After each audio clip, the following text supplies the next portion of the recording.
Hello, everybody. Jim here. Sorry, I hit the wrong damn buttons. I was trying to knock myself out, but instead I knocked the whole damn stream out. So let's start over again, okay? I got one person down in the chat coming up and panel, so hey, we'll start over again. All right? Sorry about the inconvenience, everybody. Starting to look like Santa Claus, huh? Putting gas, let me see it there, putting gas in the truck. Trying to. All right, let's do our intro again and get back to business. Stand by. Got another screwy.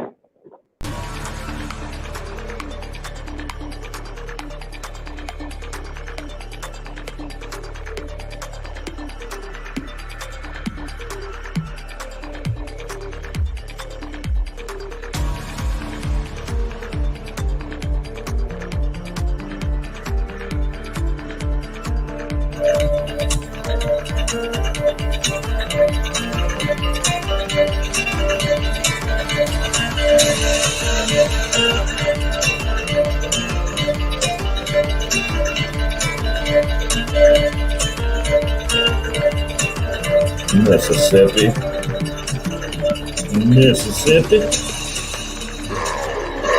No. Yes, that's twice I had to watch that intro today. That's you don't like my intro? That's No. awesome, dude. I like it. I like Speaker's muted for a minute, guys. Still hear them. No, I'm just teasing you, Jim. I love your intro. I know. Thanks to James for making it and Specto for doing the music. Good job, James and Fecto. I'm gonna give you a couple more music options this winter when I got nothing to do. So I thought you got nothing to do now. I need to do Well, a I'm new getting intro there. because mine's 2 years old. Mm. Matter of fact, I didn't even use it in the last video. So, to answer your question, Peggo, last weekend I blew all my leaves and pine needles and everything out to the curb. There's still a pile out there. So they're coming this Monday to suck everything up. So I'm going to blow some more out there. They're going to be like, oh, man, you fucker.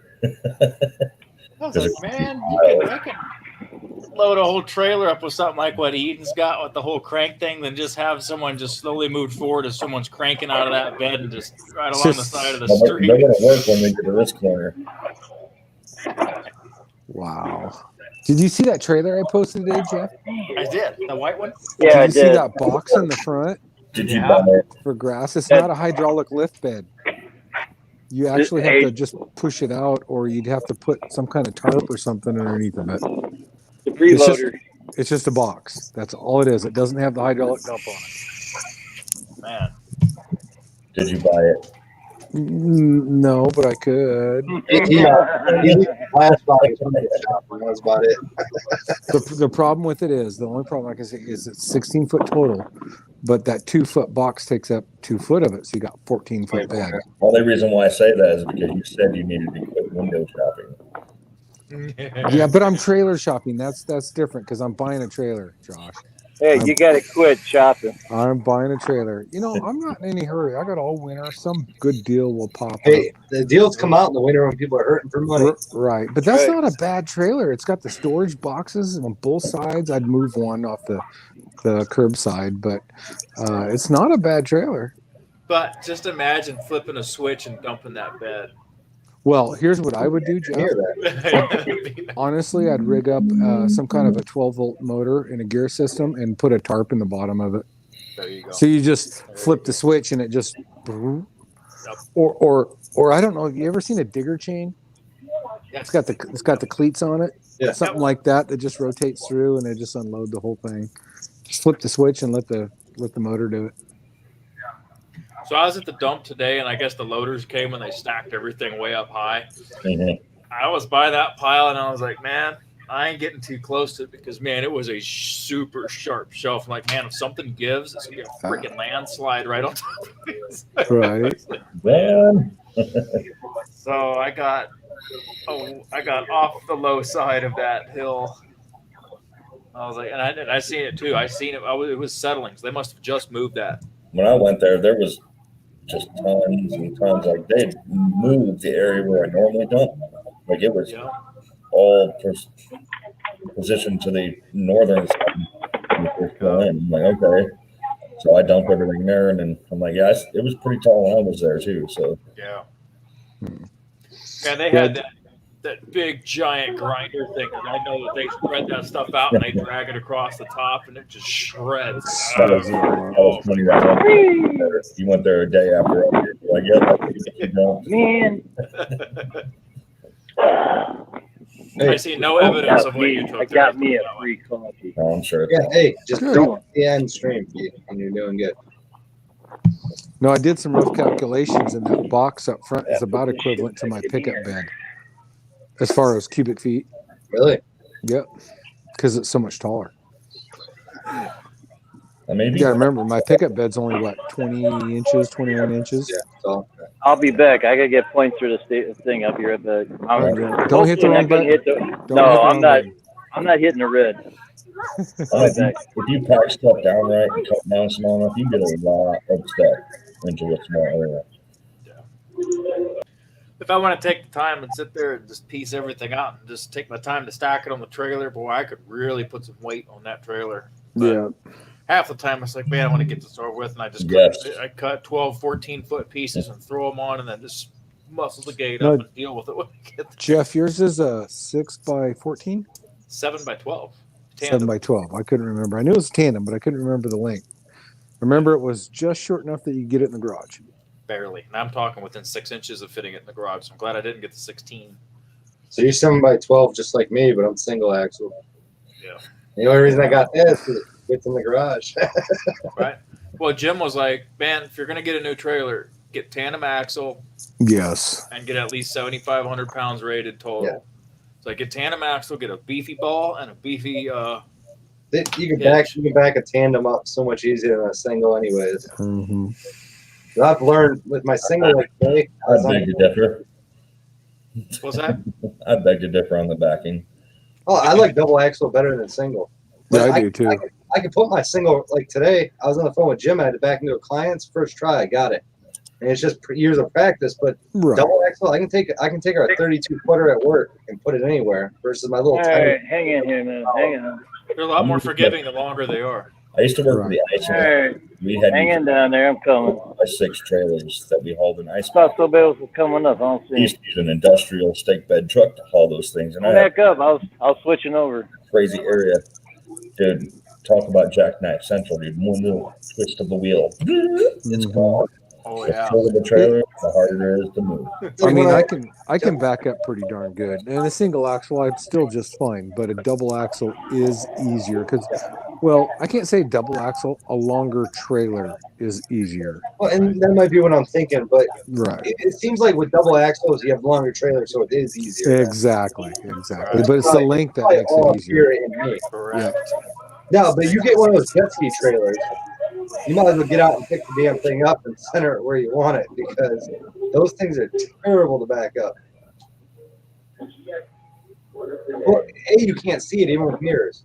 If it's a single jet ski trailer, you can't see it. And by the time you see it in your mirror, it's too late. Mm-hmm. I remember when I took my CDL training license course, I had a bunch of buddies who went up to get our test at the same time. We were doing a box truck. I think it was a 26,000 gross premium air brakes, just box truck.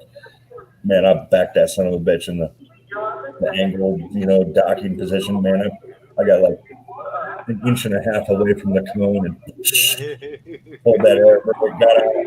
Inspector's like, blindside God. And my buddy's like, damn, dude. I'm like, dude, years of backing up the ice trucks, loading them sons of bitches every night. And make sure the product I did my CDL test in the F350 on a backhoe on a gooseneck trailer. It was over 27,000 pounds. That was a loophole. And you get those goosenecks, you set them right, and you get ready to back up. They go right where you want them to go. And the guy's like, man, you did pretty good. I go, I learned yesterday. So I told him that. You learned yesterday. This is easy, man. Because I'm beat up. Anybody? My whole life, just like Elm, just like Eden, everybody here. And back in trailers since I was young. My dad taught me. Say, well, man, I love the 5x8 because I can put that son of a bitch anywhere. That thing was man in my truck with that thing attached to it. I couldn't see the trailer. I could see it perfectly. The truck was almost That's where wider. he's lucky he has a little truck. Like me, it's hard for me to see in a full-size truck. I can just see the ramp. But I have the backup cams and all that. I've never sacrificed it. Like my buddy, he pulls the same trailer I have with a Ranger. I've moved it for him and backed it in, and you can see everything. And it's like, oh, this is pretty easy. I gotta get some Dodge pulled out mirrors for my truck. Tell you what, man, that ain't the only trailer my Ranger used to pull. I used to have a 6.5 by 10, and that thing was pretty beefy. It was a single axle still, but it had big tires on it. And my Ranger pulled that thing around, and here I am pulling more, but I got more weight on this one than I used to with the old one.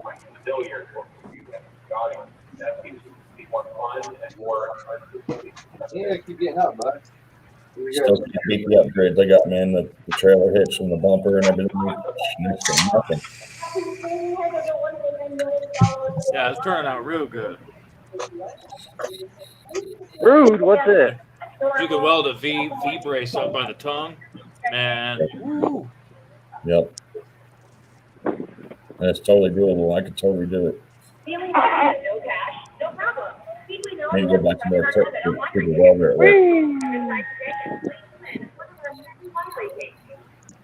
There you go. I did a third transaction. I don't know how to hang up this thing. See, Bob wanted to weld. I wanted to weld my bracket on the trailer like the other brackets were, which is what I eventually did. He's like, "Oh man, the stronger thing would be to weld the bracket at an angle equipment on the trailer." I'm like, "That'll make it a permanent mount." He's like, "We will never move." Oh, man. Come on. There you I go. know it never moved, but Give me your still. receipt. Let's go. Spit it up. There you go. It could be cut off. The wind's picking up around here. Whee!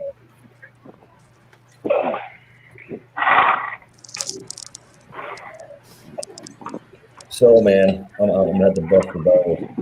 Where is the banner? Just kidding. I gotta get what I'm gonna do. I'm gonna get some. I gotta go to Ace tomorrow because they're getting ready to charge me an extra 10% for those stupid collars because I forgot they came in. So I gotta go there tomorrow. I'm gonna get those. I'm gonna get some plant hooks. I'm gonna put them into the studs. And then I'm gonna drape it right above the green screen. The banner doesn't have collars on it. What's that? It doesn't have collars in it. It's got these. I'm gonna get some plant hooks. I'm gonna get some plant hooks so I can drape it right on that. Gotcha. And Hey, the link put is the in the last chat. one. If anybody wants to come up, I forgot to post a new link at the new chat. So sorry if I interrupted. But I'll put the last plant hook up a little bit farther out so it's a little bit of stretch. Keep it tight. That's what I eventually had to do. The wind was blowing all around, so it's weird. You should have seen me out there. You should have seen me trying to trim that willow tree in the wind because it's so wispy. Every time that wind blew, I'm like, oh my gosh! I'm sitting there as soon as the wind died down. Sorry, Andrew. I'm a little busy getting gas.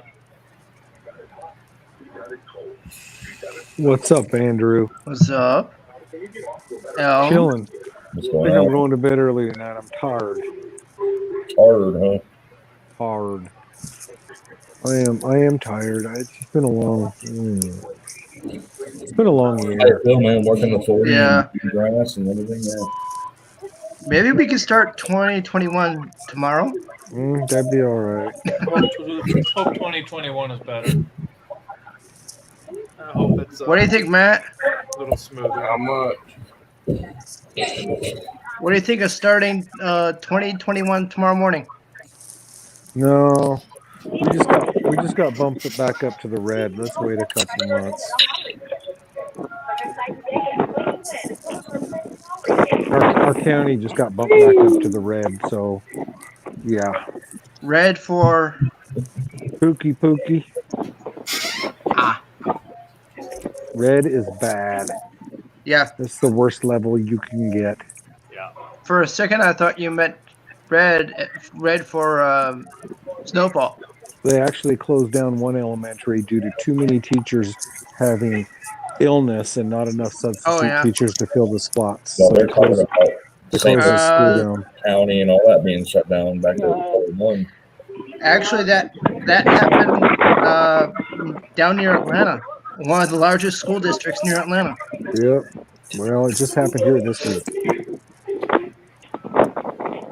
And it's one of the most populous counties in Atlanta. Mhm. Popular, so popular. Oh man. Gas cans get heavier and heavier every week. In fact, though, I think Jim needs to buy a set of weights What is it? so he can pump a little iron over the winter, Shoot. so he can get in a shape so he can lift the gas cans easier. He's probably like me, Andrew. He needs a new back and new knees. It just happens with age. Probably. Okay, right. I need a You lot gonna of new shit. lifting weights ain't gonna fix that, dude. I need a new body. If I can get that, it'd be great. Right. My dad texted me the And other day. He says, and things longer, that'd be great too. And maybe I'll have a significant. I mean, we can really go into this, but that's as far as we're gonna go. I'm lucky I'm the only one that has not had knee surgery in the family. my dad texted me the other day. He says, "I'm going to Home Depot. Do you need anything?" And I said, "Yeah, a new spine." He goes, "Okay, I'll look to see if they have one." Gee, thanks, Dad. There you go. So, Jeff, the gum tree has lost all its leaves over the past 2 days. If you look up at it now, and it's just nothing but structure. You're like, oh. So if you look up and you're like, I don't like that. I'd rather have leaves. I want the brown stuff. Yeah, that means winter's coming, and I really don't like winter. I'm excited to get up in that gum tree. but everybody can see you now because it's naked. Gum tree is in little spiky pine cones. Yes, There you- Round spiky pine cones. There you Sweet, go, Josh. sticky You can't gum. see me, dude. Speaking of those, what's the best way to get rid of them? What, Break pine them? cones? Blow them? No, the gum tree spiky pine cone things. Oh, The best way to get the best way- BR800X will blow them in a pile. Just blow them? well, the best way I found to get rid of the gumballs, Andrew, is just to cut the freaking tree down. Yeah. I mean, That would help if I knew which tree it was. you can get a twice a year $800 injection in that tree to stop the growth of the gumballs, or you can take that same amount of money all in one go and just have the whole thing removed. We don't. I don't even know which one's the damn gumball tree. We don't have those here. If you look up at my tree right now, they're all green and they're Oh man, they're ready. They're ready to turn, mature, and drop. It's gonna be everywhere. And they're not a fall item either. That's when they mature, is in the fall. So spring, when spring comes around, that's when you're gonna deal with them. Right. They're gonna stick around in winter and then they're gonna fall in the spring. Yeah. I know the neighbors, it's right near the edge of the woods and near the road. So it's right near that corner. So you see them fall right into the road and the lawn. Yeah, let me know. Let me know if the office gets approval for that. And Dude. we'll start playing in the tree. I forgot to tell you, dude. They denied it. They denied it. They said there is no reason for that tree to be removed. I'm like, Oh man. kiss my ass. Oh, So, there's still some. But they didn't say you couldn't trim it, right? Well, Hey, Josh, if it they came by and looked at it after we trimmed it, and that's what they said. Well, it's trimmed quite nicely, and like they complimented everything we did to that damn tree except for remove it. I'm like, Hey, I they're like, I "You don't bet you danger of your home with it. It's way away from your root." And it's like, yeah, because we just did that to it. Like, well, you should have told us about that. Josh, I'm willing to bet an you two accidental, did it. You should an, have. an accidental injection, and then it'll be ready to come out next spring. Yeah, but that's a tree. I'm sorry. I thought this was vitamin D Battery acid. But yeah, into the they tree. looked about it, dude. They're like, well, there's no reason. There's no need to approve for it to be down. It's fine. I'm like, no, I was trying to give the tree vitamins. Is this in an HOA, Josh? no, but it's a similar type governed community. Oh, okay. No reason. Oh, At my house, ain't nobody telling me what I can do and can't do. I don't care. Penalties here. We're gonna go on a journey, everybody. Since We're they got going that Taco road Bell. construction. Just Get that climb up rope top construction and in there. just bore cut that saw right through the middle of the trunk And just kill it, yeah. where they can't see, and then just let it bleed to death out of the wound. Yep. did you see the video I sent you, Fecto? That's terrible. Let's see. The one I sent you yesterday, the day before, Oh yeah. of Buck and Billy. Yep. Oh yeah, I watched that one. That was a good one. That was yeah. That's yeah. Hey, Christmas That's a lights. sketchy Here we situation. go. Christmas lights. I need to clean the 170, honestly. Look at the flames you in those kidding lights. See me? that? Look at those Yeah. flames in those lights, guys. The dirty girl, she's got dirt all up in her. Elms, are you seeing what I'm seeing? Look at this. You Christmas see the lights. flame? Yeah. Oh yeah. Look at Yeah. that. Yeah. The old lady already put up the Christmas tree, dude. It's not even Mine Thanksgiving. went up. but Oh it's my back. god, are you serious? I am dead serious. Laura wanted to, and I told her no. Mine's going back. We just bought a new one. Oh my God. So Man. I saw one neighbor have their Christmas tree. I'm like, are you crazy? Yeah, Josh, last Saturday I went out and cut that other pickup load of wood, and I changed out the steel chain to the organ chain and flipped the blade, flipped the I So can't was even that, think. was that an S55 replacement? Yeah. That's what Okay. I got was the S55. Anyways, and I flipped the bar over, and of course you had to take it all out, and it's oiling well. Let's put it that way. There was a lot of crap Yep. back in there, so I scraped it all out, and then I cleaned out the little oilers and put it back together. But yeah, it needs a tear down and a good wipe down and a cleanup. That's Well, for sure.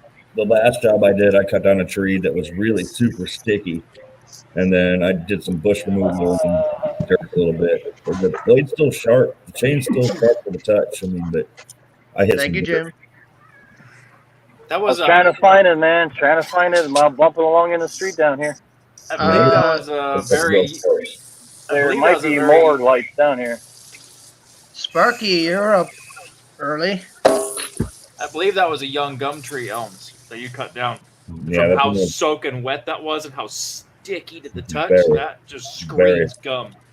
Sticky gum. so That stuff- my hands are stained. I'm like, yeah. That stuff, it'll gum up a saw so bad. Man. My hands are stained. Well, welcome to work, son. Yep. Yeah.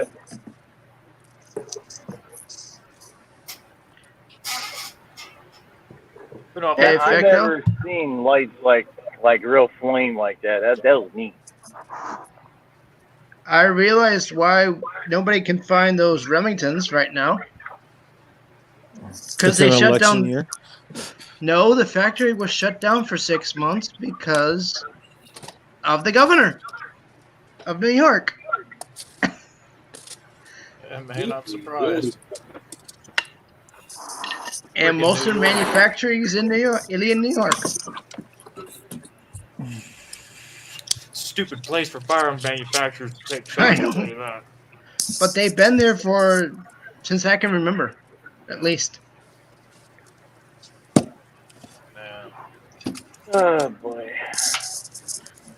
The building is so huge you can driving by on the thruway, you can see it from the highway. So, Jim, how far away is the gas station? You've been driving for a minute. Say what? What's he doing? Taking us to his grandma's house? With Grandma's the road, house. with the Maybe. road construction, I couldn't go back the way I came. Mm, Okay. I didn't flip the camera over where he's saying that the cops says no, go the other way. Oh, so you had to take a detour. That's You why I realize said you asked- we're going on a journey. You realize you ask one cop, go this way. You ask the other cop, he'll say go the opposite way. my gas station's 3 blocks from my house. I could walk to mine. It works. Mine's a quarter to half a mile from here. I ain't gonna lie, it's turning ghetto. I look through the window, I can see where mine's at. Well, down here on Route 18, which is Medina Road in Medina, Ohio. They are widening Route 18, so they have to move to electric, to gas, water, Oh. all that stuff. I'm So guessing that's what been they're in the doing. works. That's been in the works for a while. They just started maybe a month ago. If you remember, when I was coming home a few times, flashing lights were on and that, they was switching gas lines and water lines up the street. They're switching them down here now. I remember Gotcha. seeing the cones, like the water Yeah, cones for phones, construction. flashing lights, yeah, the cops and all that good stuff. Here we go, Lots of money to move all that stuff. Oh yeah. The Steel MS362C 20-inch bar, $45 an entry. Man. Brand You know where- new. Every so often, you know where I find some steel products? Back on the street I'm looking for. On the Facebook Marketplace. Yep. Oh, Where, yeah. Where's that at, Jeff? So there's a group called Tree Gear Giveaways. And this guy hosts a lot of giveaways. They're all legit.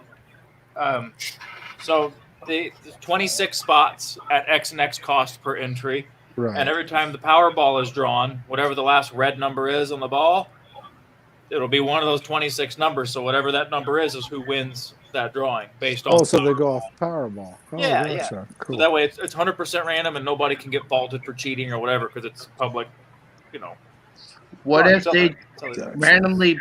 What if the person randomly picks the random ball that he's going to choose?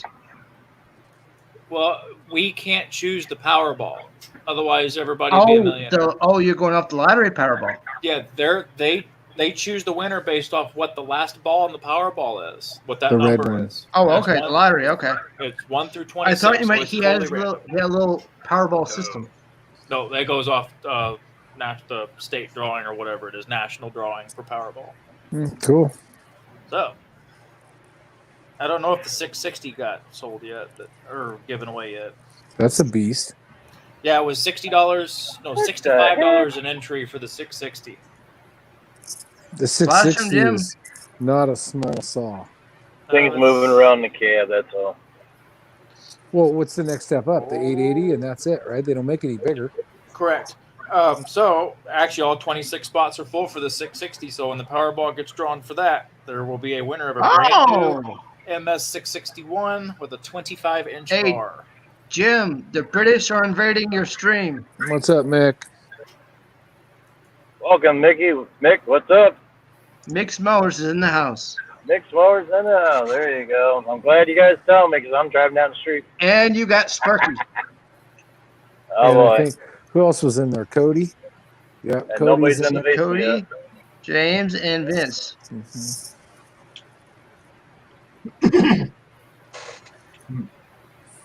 You okay, Vince?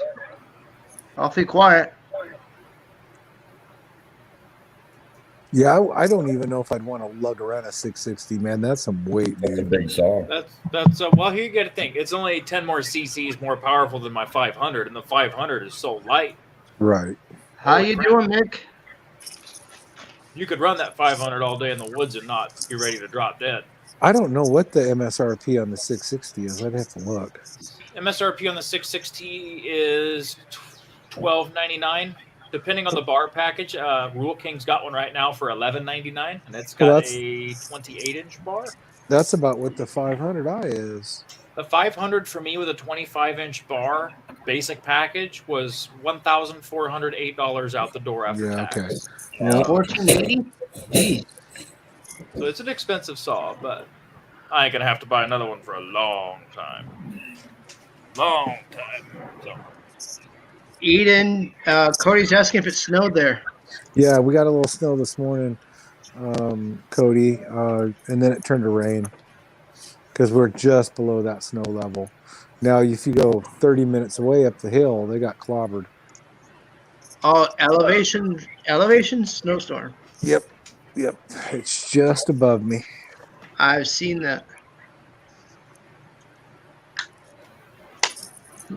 I've been looking at pictures on social media all day where everybody's got like a crap ton of snow. And this weekend they said snow at 6,000 feet is is going to be measured not in inches, but actually footage of how deep it is because we're going to get hammered. So, was he right? Well, see where Cody lives, he's up in the mountains, so he's probably getting hammered right now because he's up there like 6,000 foot. Cody, how much snow you got? He's on the other side of the state from me, though. He's like 8-hour drive away, probably 8. I don't know, 7, 8, something like that. We're doing a super clean giveaway. Oh. You okay, Matt? Just get quiet. Is he down there napping again? No. I did just upload my super clean giveaway video, so go Andrew, Eden, you're eligible. You guys got to force me into the super clean thing, aren't you? Hey, all you gotta do is comment. You already like and subscribe. Try it. Tell me what you clean with it, old blue or what? And I'm gonna do a random comment generator, and they're gonna give it to you. I'll tell you what I need to clean is the interior of my truck. Well, hey, I showed you in there. I used it on a vehicle at work. And I saw my video. I saw Josh's Eden, picture. you walked into the right shop. Oh my gosh. You've got it in great detail right next to you. That thing is so dirty. There's like leaves just wedged into everything right now. It's horrible. It's so dirty. Oh my gosh. I'm afraid I'm going to get a disease just getting in the darn thing. Oh, man. I need to clean it desperately bad.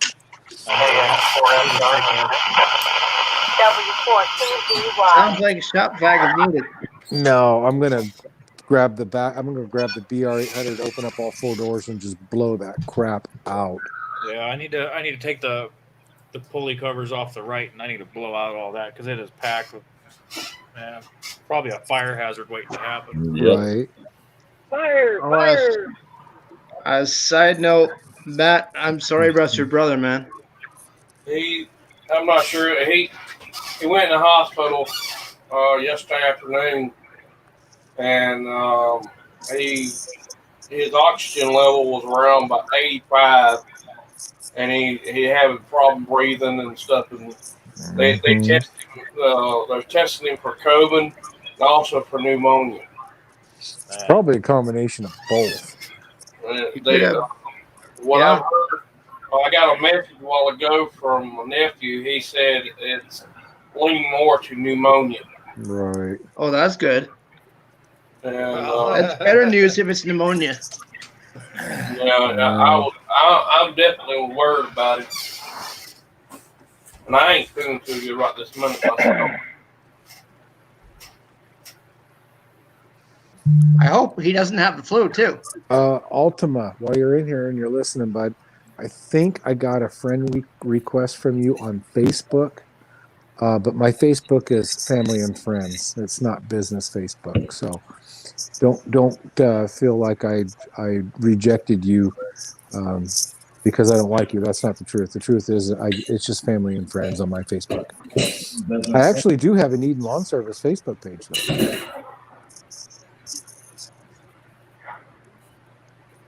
So you have 2 Facebooks?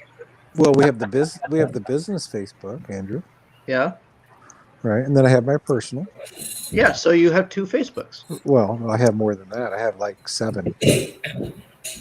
Dang. I'm only $1 million business. I use it every once in a while. Oh my gosh! No, I'm an admin in several Facebook business pages. Oh, okay. So only, let me see. I'm counting. 3 of them are mine. what? Did you drop your phone, Fecto? It's screen protector, so that's What- okay. That what's actually Okay. fine. I was What's- hoping so.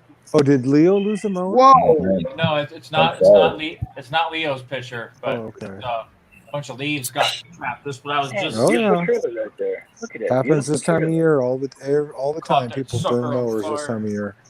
Is Scary. that a picture that Jim was showing the other night that someone sent him? Could be. So what happens is the leaves get packed in and around the motor and stuff, Andrew, and then they catch fire. Yeah. And it's leaves are horrible with mowers because this time of year you'll see people posting pictures of mowers on fire, and it Yeah. happens Every single year. Keep them suckers blown out. I blow mine out at least every yard. Sometimes I'll stop in the middle of the yard and blow it out. Same here. Is that remember the one on Jim's stream? It was the too many leaves had gotten packed around the exhaust, Yep. and then it got too hot. The motor caught fire and melted. Oh, yeah. It'll That's burn right. that sucker down. That's why Wright makes a fire extinguisher mount for the And Yeah. it was a right. I believe it. It happens. But you can't blame Wright on that. You got to blame the I know. operator. Blame the operator. So this time of year, being as I'm using old blue and we're blowing leaves and I'm sucking them up and blowing leaves and sucking them up, I always keep a handheld and I just put it on the foot platform of old blue. So if I need to blow something out, I can just jump off and blow it real quick. And so I usually run around with a blower right there. Oh, that So- reminds me. Yeah, so if I get too much leaf built up underneath the deck and around the motor or whatever, I can stop. I just blow them out real quick. Especially the deck, because those leaves come up over the top and get in your pulleys. And that's hard That on reminds me, spindles and everything else. I gotta get my boat has a built-in fire extinguisher system. Gotta have that serviced. I don't think it's ever been done in 15 years. Your boat, Andrew, is that what you said? Yeah. Yeah. So I don't think it's been done ever. No, it probably would still function, but it's good to have it serviced. Yeah.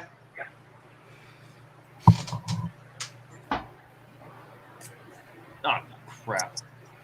Way to go, Jeff. Pushing buttons again. I thought Jeff was gonna fall over. I hit the power button.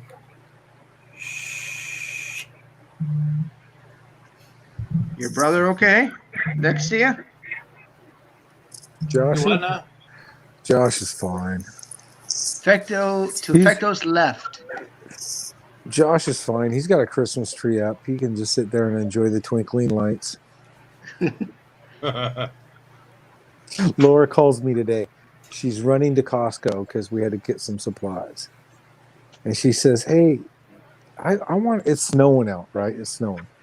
I want to get one of those high-dollar fake trees that we can put up until we buy our real tree later in December. I said, no. There's no need to put up a Christmas tree. It's not even after Thanksgiving yet. Give me a break, dude. There's tabletop ones that are only maybe a foot tall. Oh, my gosh. It still looks like pumpkin spice threw up in here. I don't need all twinkly lights and red and green already. It's not even Thanksgiving. When we moved my grandmother to assisted living, we gave her a 1 or 2 foot tall little Yep. Christmas tree she puts on the table. Yep.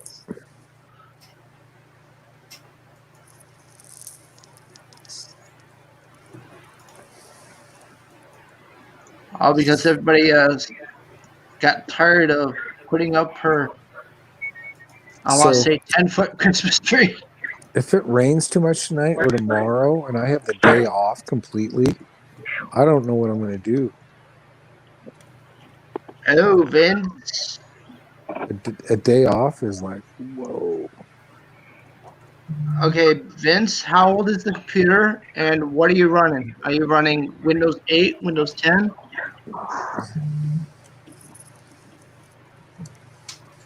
Vincey boy having problems with his computer. How many monitors do you got, Vince?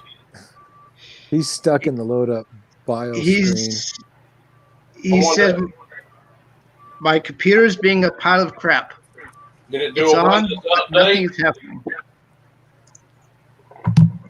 Did it do that 2004 update? If it did, you're going to have to reboot about 3 times, let it go into reset mode. Hold the button down for 10 seconds. Keep holding it. And then let it up. You And have then, to reboot 3 times, and you can go in there and go to restore. You can uninstall that update. I am 10 years in with not one Windows update on this machine. What Damn operating lucky. system you Mine running? is disabled to the registry Yeah. because otherwise it still forces it in even if you haven't turned off. So I figured out what my buddy's problem was with his computer. He bought a new SSD hard 204 drive, update. It new has a lot processor, of all that, new problems. Windows 5 years, Okay, wait a only second. one. install. 5 years, one bad update. Right. Okay, Josh, I couldn't hear a word you said. Everybody's talking over you. And I really want to hear the answer on this.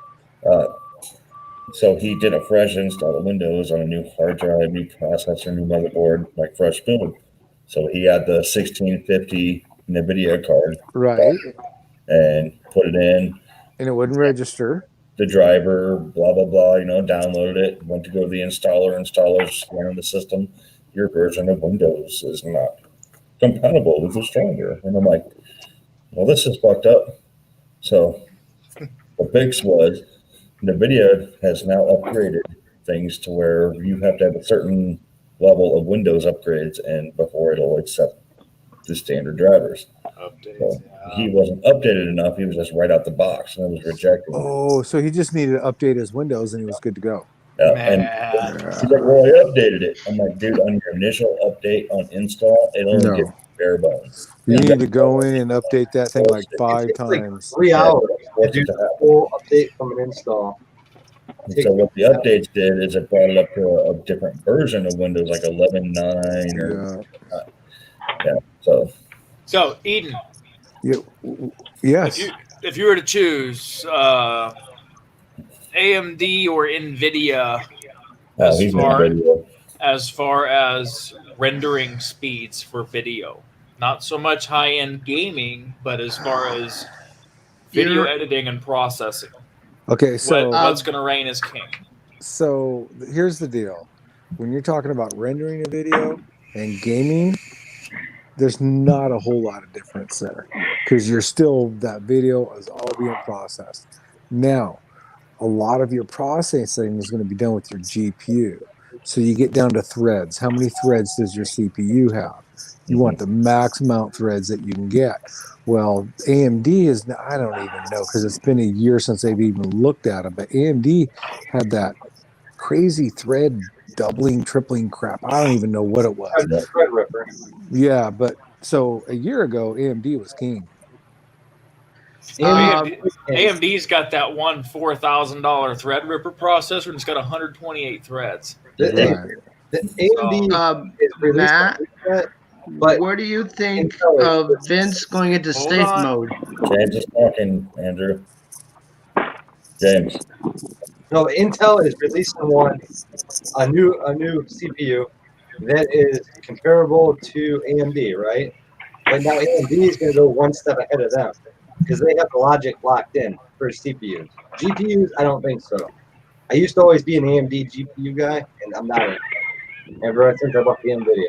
Mm-hmm. But my AMD, I could sit here and I got two 2070s in here, and I just did a 3 gig video, and it processed in I think 6 minutes. As to where if I was doing it on my other computer, I'd be lost. Right. So Jeff, you're talking about CPU, right? Yeah. So the CPU I'm actually going to put in my build is going to be a 5950. So it'll be hyper-threaded 32 cores. GPU, I like NVIDIA's better than I do AMD's on GPUs. So basically, I was looking at an RTX 3090 or 3080 for video card. Because the NVIDIAs, you don't have to flash them. They're just are what they are. Right. But what they are is they're loaded right from the get-go. With AMD, you have to flash them, do other things, and modify them to get them to do what you want to do. Right. So I prefer NVIDIA GPUs myself. I have a box if you're gaming and that, but you don't have to do all that shit. Never had a problem with NVIDIA. Right. True, Josh. I used to run all right here. So I'm on the right. I'm on the right track. 3970, I had more problems. Is that a Zotac? No, this is a Red Devil. No. Red Devil. Ain't no Zotac. Zotacs are yellow. Hey, you know what happened with this thing? I used to overheat and freeze. I bought the two 2070s. Never had a problem. Never even had to bump the fan curve. Man. Never had issue. I got the MSI R770 OC in there. Which one is that, James? That was the RX 480. It was a 480, The 8 gig version, Red Devil. and it's fried. No, it's not fried. It works. It just gets hot in my little computer. Oh, gotcha. Now I have two 2070s in there. Not one issue at all. Two. That I used to have to turn the fan curve way up to keep it running right and everything. You got two of them. Are they linked together? Yeah. You got the link on them, huh? But, and you know what's sad? I bought all this stuff and I don't even game anymore. I come on here and talk to you guys. Yeah, that's a bad hombre. 2070s hooked together. I'm gonna take one out. Here's my plan: is come spring, I'm gonna build a PC, a media PC again for next to my big TV in my living room, because I already have the wireless keyboard and all that, and I have one out there. Mm-hmm. I'm gonna upgrade that one, and I'm gonna put one of those in there because I don't need two in here. I just do a little video editing. I don't play games anymore, so. You need maximum. But you know how to set it up for gaming. Just send it to me, James. I'll put it to work. Oh, it'd be sentenced till death in the mines. I'll tell you what, the technology is great nowadays. I got the mobile 1660 Ti NVIDIA in this laptop, and it's beast. Here's the thing. Everybody talks about mining. Doing good. I don't even know what the heck freaking mining is. I need a detailed explanation of that in stupid terms. Okay, stupid terms. Here you go. Here's stupid terms. I have computing power. My computing power is rented to somebody, and I get reimbursed for them using my computing power. So it's not like the old days where you went out and mined for yourself, correct? Well, I mine for myself. Okay. No. I do mine for myself, but also in mining, what happens is you're letting somebody use your computing power, okay? And then they pay you to use that computing power. So say if you're hosting a game and you call a web. So all those pop-up things like on the video games where they pop up and they got all the ads and stuff. Yeah, those are the type of programs that rent your computing power to do that. So where does that come out of video cards at, though? I don't understand. Your video cards are your computing power. Basically, your CPUs. They're basically your CPUs if you look at it. Not your CPU, your GPU. Yeah, but if you look at it, if you're using it as your real computer, it would be your CPU doing some of that, not just the GPU. Correct? Like He's got a processor on his boards that are the graphics card are communicating with. Shoot. My CPUs on my mining rigs are stinking Celerons, man. You don't need any computing power. No, but I'm saying is if you thought of it as a home machine, like you take mining, throw it away. Right. Your home machine, your CPU would do all that. But as in the mining world, the GPU does everything. James? Right. So I get paid for people to use my computers. That's what it amounts to. Do you see Cody's comment? I do not. But I get paid in cryptocurrencies. He said the Idaho governor is talking about moving back up to stage 4. Well, we just hit red today, Cody. My county did. So we're at the highest level. Stage 1 here. You're in Jim's friend. You see what I posted.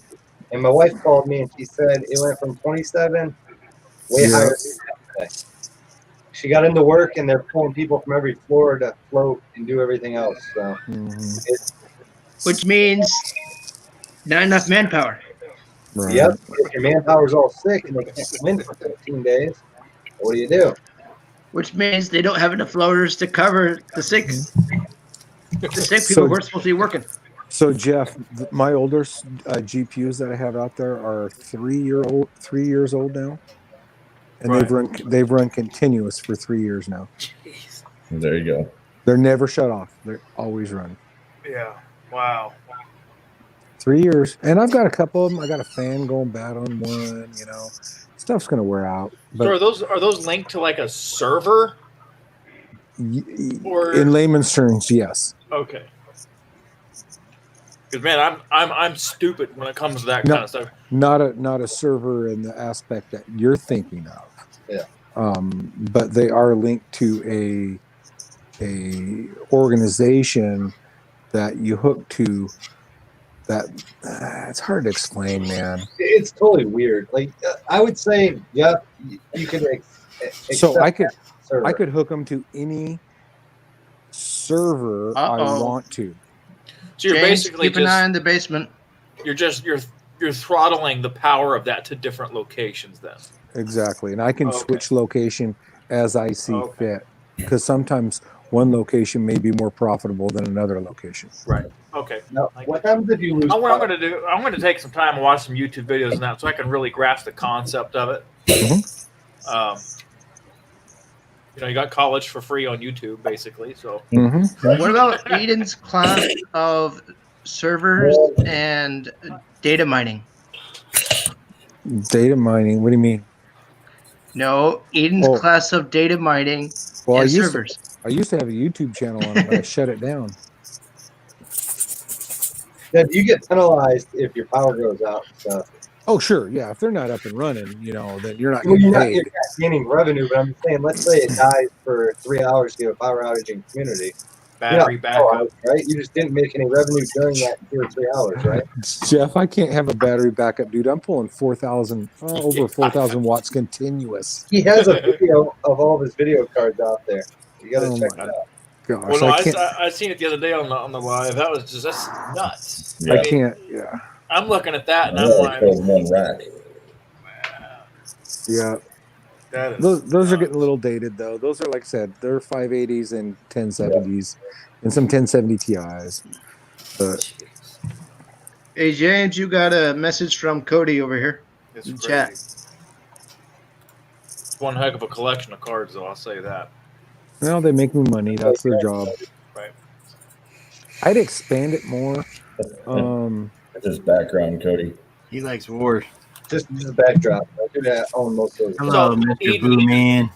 I could double what I have now with the electrical that I have available, but that's it. I could only double because I'm out of power. My panel it's maxed.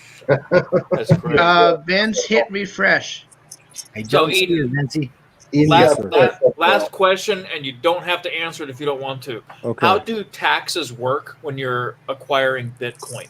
So how does that work? Sure. No, that's totally understandable. It's a great question. There's a lot of debate on actually how it's done and what you're supposed to claim. I try to keep it simple. Whenever I change anything into US dollar and it goes into my bank account, I claim it as income. Okay. Because I know the value fluctuates. Right. At any given time. Right. Sometimes significantly for cryptocurrency. Are you making? I didn't know how that would work. So for example, let's just say you have 150 Bitcoin just stashed. Well, I wish. It's 15,000 each right now, Jeff. Right. So theoretically speaking, let's say you got 150 Bitcoin just sitting there. It's yours, but you haven't cashed it to American dollar. Right. What do you have to do with that acquisition of the Bitcoin itself, not converted to US dollar in your bank account to spend? Do you have to do anything with that on taxes or? Yeah, see, that's where that gray area comes in. And the problem is, and we all know this, the U.S. government's 5 years behind on modern times. Right. And they're trying to catch up and get up to speed. So technically, anything that you get as income, you're supposed to claim as income. But it's hard. How in the heck am I going to put down? I got, let's just say, I got a half a Bitcoin this month. It was paid out to me, and the market was 13,000. Right. Okay, but the next month I get another half a Bitcoin, and the market was 10,000. Right. So it's like so all I do is I keep it simple. I'm still claiming the income, and I only claim it when I switch it to US dollar and it goes to my bank, because that's easy to keep track of. Technically, that's the right way to do it, because it's not your money until it's in your bank account. Right. So here's my thing, Jeff. I get paid out in cryptocurrency at my current setup that I have going. Right. I get a deposit every 4 hours. Now, how in the heck am I supposed to track that? Right. Yeah, that's a good question. So I was like, man, what do you? Because cryptocurrency, I mean, it's almost taboo to an extent. How am I supposed to keep track 6 times a day how much I get paid out and the value when I got paid out? Right. I can't do that. Right. But my theory is, if it ain't my bank account, I'm not claiming it until it hits my bank account. That's what I do. And I'm not taking anything from the government. I'm still paying my taxes on it, and that's when I do it. So I'm just saying, but you did pay anything you put in your bank account. You paid for it. So how can they tell you you're wrong? They don't even. The government don't even know what cryptocurrency is right now. It actually operates as a separate business underneath my LLC. Yep. Are you making a little bit off it or making a lot off it? Well, it depends what you define as a little bit. Well, Andrew, you're getting a little personal now. Go on. Like a few dollars compared to a few $100. Well, when you're successful with Bitcoin, Andrew, Good night. there's some intense returns with that. Let's put it that way. There can be. There can be. Yep. It depends how much you hold and what you do with it. There's also a time where the market dropped. And right. You got to remember, a year ago it was down to 4,000. It's like, yeah, I remember that. Ouch. I remember that. It went from 20,000 down to 4,000. That kind of hurt a lot. I just need to only accept lawn customers that are, Bitcoin for the seasoned customers. There's some parts of the country there are states who have green is better. Who only take Bitcoin. So you pay your bill in Bitcoin. I got to check, but I heard Amazon's now accepting Bitcoin. I need to look that up. Oh my God. So that's awesome because then I can just buy with my Bitcoin. I don't have to change it to USD. So so here, back to almost what I was saying. So so you got a stash of Bitcoins, right? Mm-hmm. So and I've seen some investment opportunities that allow you to use a Bitcoin as your investment, currency. Mm-hmm. So isn't that a form of spending the Bitcoin Mm-hmm. on your behalf? Mm-hmm. So therefore, that goes back to claimable income because you spent a Bitcoin with a constantly changing value that hasn't hit your bank account in US dollar, but you technically just spent it on something else that benefited you. See what I'm saying? It's confusing. Amazon will report Bitcoin to the government. But Jeff, you're right on track. Stock market. So I'm not trying to be nosy. I'm just my Bitcoin bank that I have, my bank, sends me out a tax statement annually that I have to submit with my tax forms. Oh, okay. All right. Yeah, because I was wondering how all that worked because it's it's a different type of currency. Amazon said they will declare. Let's say Jim goes and spends one Bitcoin on Amazon a year, and they will notify the government of how much you spent. They said if you read the fine details, they're going to keep logs because I don't think they want to be the guinea pig, since they're accepting it, to get screwed in the, what. So here's the problem with cryptocurrency. Up there on 50 and there's a Bitcoin machine right next to the lotto machine, dude. You can change your money over to your man. Yep. I have never seen a Bitcoin machine. In California and Colorado, you can buy marijuana with it. Mm-hmm. That's the only way you can buy it. Dispensaries. Matt, have you seen a Bitcoin machine? He left his house in a few hours. Elms?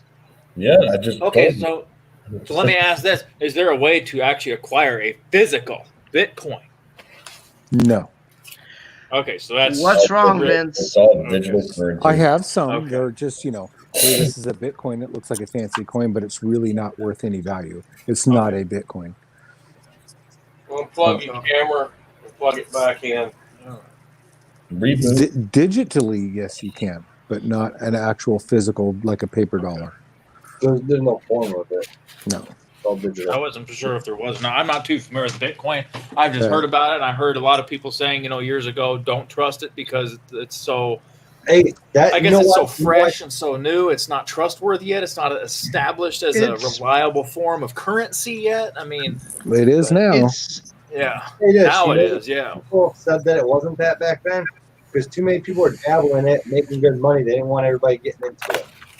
It's always been my theory back then when they said, "Oh, it's unreliable." Well, that's how it is. If I was smart, I would have plugged $10,000 into Amazon stocks, 20 years ago. Exactly. I would have been 10 years old, but still. And I sold them as a dummy when it got high, and I go, "Hey, man, I can go to Florida and have a party." Yeah. Now, if they were still in there, where I'd be. Yeah. Yeah, no, it is. It is a form of currency, and it's getting to be more and more mainstream. And a lot of places are accepting it now. Heck, there's counties out there you can go pay your taxes with it if you want. Jeez. Not mine. There's the problem, Sparky. You can get a lot of places. Well, if you look on Craigslist, there's a little box down there. Accept cryptocurrencies. Mark that box, and then all the ads that come up with stuff for sale you can buy with Bitcoin. But there's also the factor of the government wants to regulate everybody's money, and they're doing a coin shortage or whatever they're doing. There's enough coin out there. Don't Yeah. Well, here's what they were doing. One time the government tried to do. They tried, on World of Warcraft, you was getting credit and all that stuff on the World of Warcraft. Yeah. IRS was trying to tax the income on that. Mm-hmm. Well, here's the problem. Backfired on them. The cryptocurrency world is very private, and it's you can't trace a lot of the transactions. You cannot. And the problem with that is a lot of bad guys are using that to move funds around to do bad things. So there is a concern when it comes to that, especially when you start talking about the Middle East and things like that. So no. I'm talking about the bad guys with guns. Jeb, stop dropping popcorn down your shirt. I heard a serious thing brought up about this. A lot of the drug places in Colorado, they're not allowed to put USD money into a bank because it's illegal, because it's a drug, and it's still government not legal. Here, I'll do it. Hey, Vince, $1. Buying the Bitcoin with the money. Vince wants the link. Yep. Or Jeff, how about that? I want $1. Central America and their cartels. What do you think they're doing? Yeah. You can move a lot of money really quick. That's not really traceable back to an individual. Yeah. Well, I'll say this: somebody tried to buy a car with Bitcoin. And I ain't gonna say any details. It was traced and they were arrested. They did live in the United States. James, are you admitting you have an investment in Bitcoin? I ain't saying nothing else about that. I'm just saying they tried it. That's me. But they tried, and we usually we'll take wire funds from another country to buy a car because we sell classics and stuff. Mm-hmm. And the wire funds come in, and then they try to disappear on the bank account. That's why you got to have days and stuff awaiting before they can pick up the vehicle or whatever. Mm-hmm. But somebody tried with Bitcoin and this and that. They tried to cash it over with a broker to pay for the vehicle, and then all of a sudden the money was gone the next day, and it's like, yeah, you're not getting our car. Mm-hmm. And they were actually arrested. They do live in the United States. So I could literally, if you were signed up, Jeff, on whatever bank, cryptocurrency bank that you use, or not even a bank, just an online app, I could send you funds right now, and you would have it within minutes. And it's there's some cryptocurrencies that are designed not to be traceable. There's some out there. That's crazy, man. I like Jim. Bitcoin you can trace pretty good. You can trace it back to a wallet address. Then you just got to figure out who owns that wallet. Now, Litecoin, can you still is that do you know if that's traceable still? That used to be the go-to. Yeah, no, Litecoin's pretty traceable. There's some out there though that are. Here's the thing: the more that people figure out in the black market, the more it becomes traceable, and that's why every time another thing. Well, if you have some skill, anything is possible, James. Yeah, but here's the best part about them. You want to talk about some of the best in the world people that are into security and keeping people out. Just go to the cryptocurrency world, because people are trying to hack accounts all the time, and they can't do it. Every now and then they get in and they find a glitch in the system, but for the most part, man, those things are uncrackable. There's a glitch somewhere always. It takes weeks to find that glitch. If those guys actually put their time into your PNC account or your Chase account, they'd be in 2 seconds. But you know what they know? You got $300, $400, $500 in there. They ain't worried about that. They're trying to intercept this big Bitcoin transfer. That's what they do. I've read articles. I've watched videos on it. And the best part, here's the best thing about Change your permissions, cryptocurrencies Vince. is the blockchain technology that has come around because of cryptos and what they're using it for now. It's amazing. Yeah. And how secure it is. It's crazy. And they're using it for like medical records now and financial transactions. And it's just such a secure system. And the accountability is just perfect.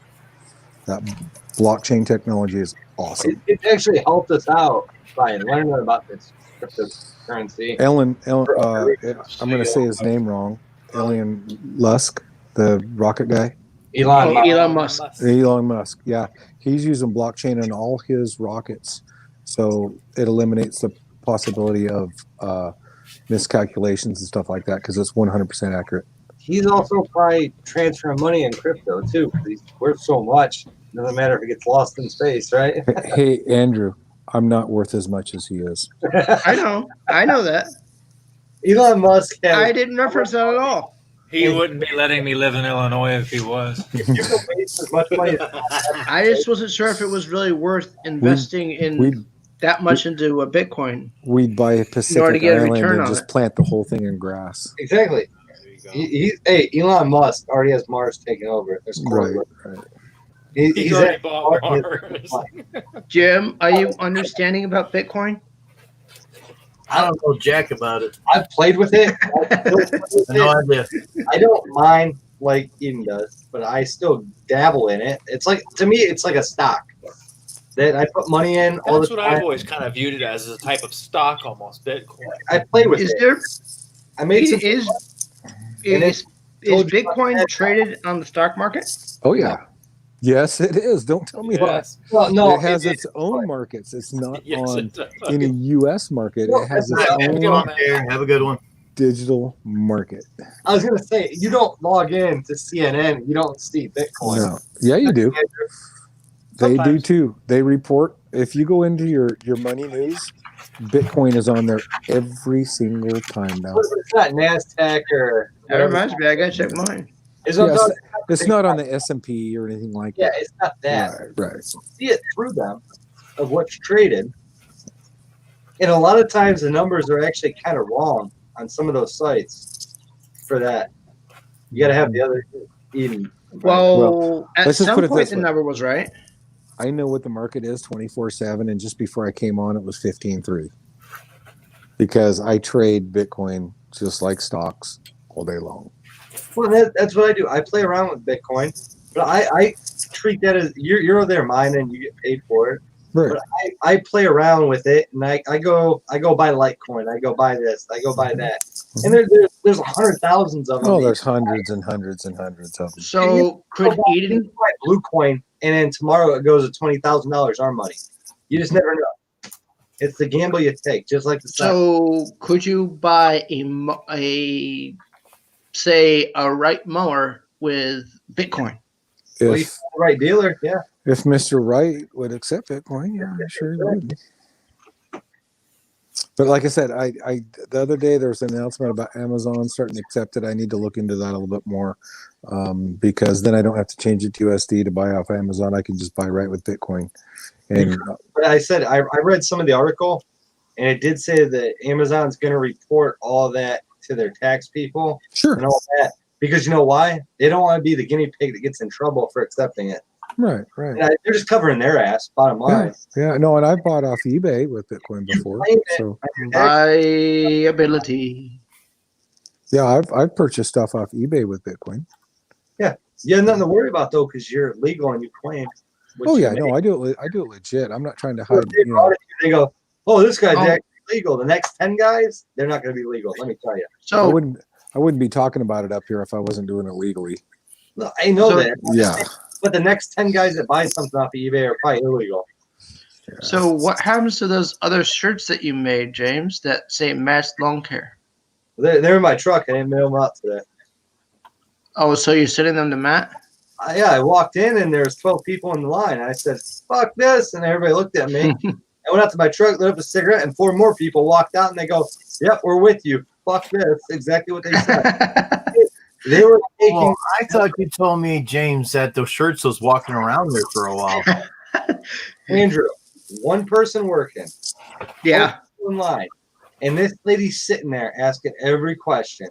And she goes, "Sir, you need to be standing on that spot on the ground." She's more worried about everybody else in the damn UPS or USPS store than doing her fucking job. I looked at her and said, "Do your fucking job. There wouldn't be a line." And she goes, "I am. I got to deal with you guys all day." I go, "And that's why the post office is going to fail."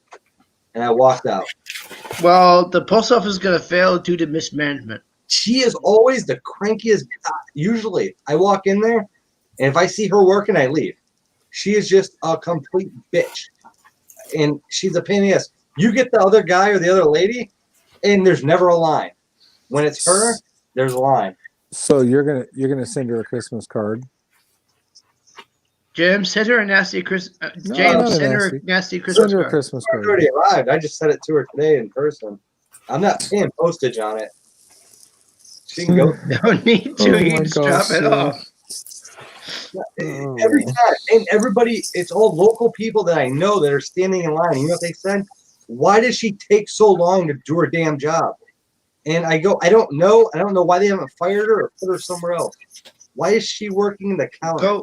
Go to her boss, go to her manager, and tell I'm him she's being a bitch. Let me tell you this, Andrew. I know a few postal workers there, and they say she gets about 10 complaints a day on her. But because she works for the government and she has a union behind her or whatever it is, they won't do anything because you know what? Oh, there you go. She's union. It's 2 more years to retire. All union, Andrew. They're all union. You know what I said? I'm not union. Advise her out of her retirement so she goes bye-bye. But same thing in Elyria. There's 6 tellers. Usually 5 of them are good, and there's that one Nancy that just hates her job every day, and she just can't do it and doesn't want to do it. But they're so close to retirement, they're done. You say raise your hand if you hate your job? I'm pretty sure you said Well, that. we all right? do. But she just takes it out on everybody that comes in there. She was yelling at some lady because the lady was taping the package. And she goes, "Oh, you should tape it this way." And she takes the time, right? It's COVID. She shouldn't be touching that lady's tape or anything. "Oh, No. do it this way. Do it this way." Like, run the stuff through the line and get it out. It's like a problem.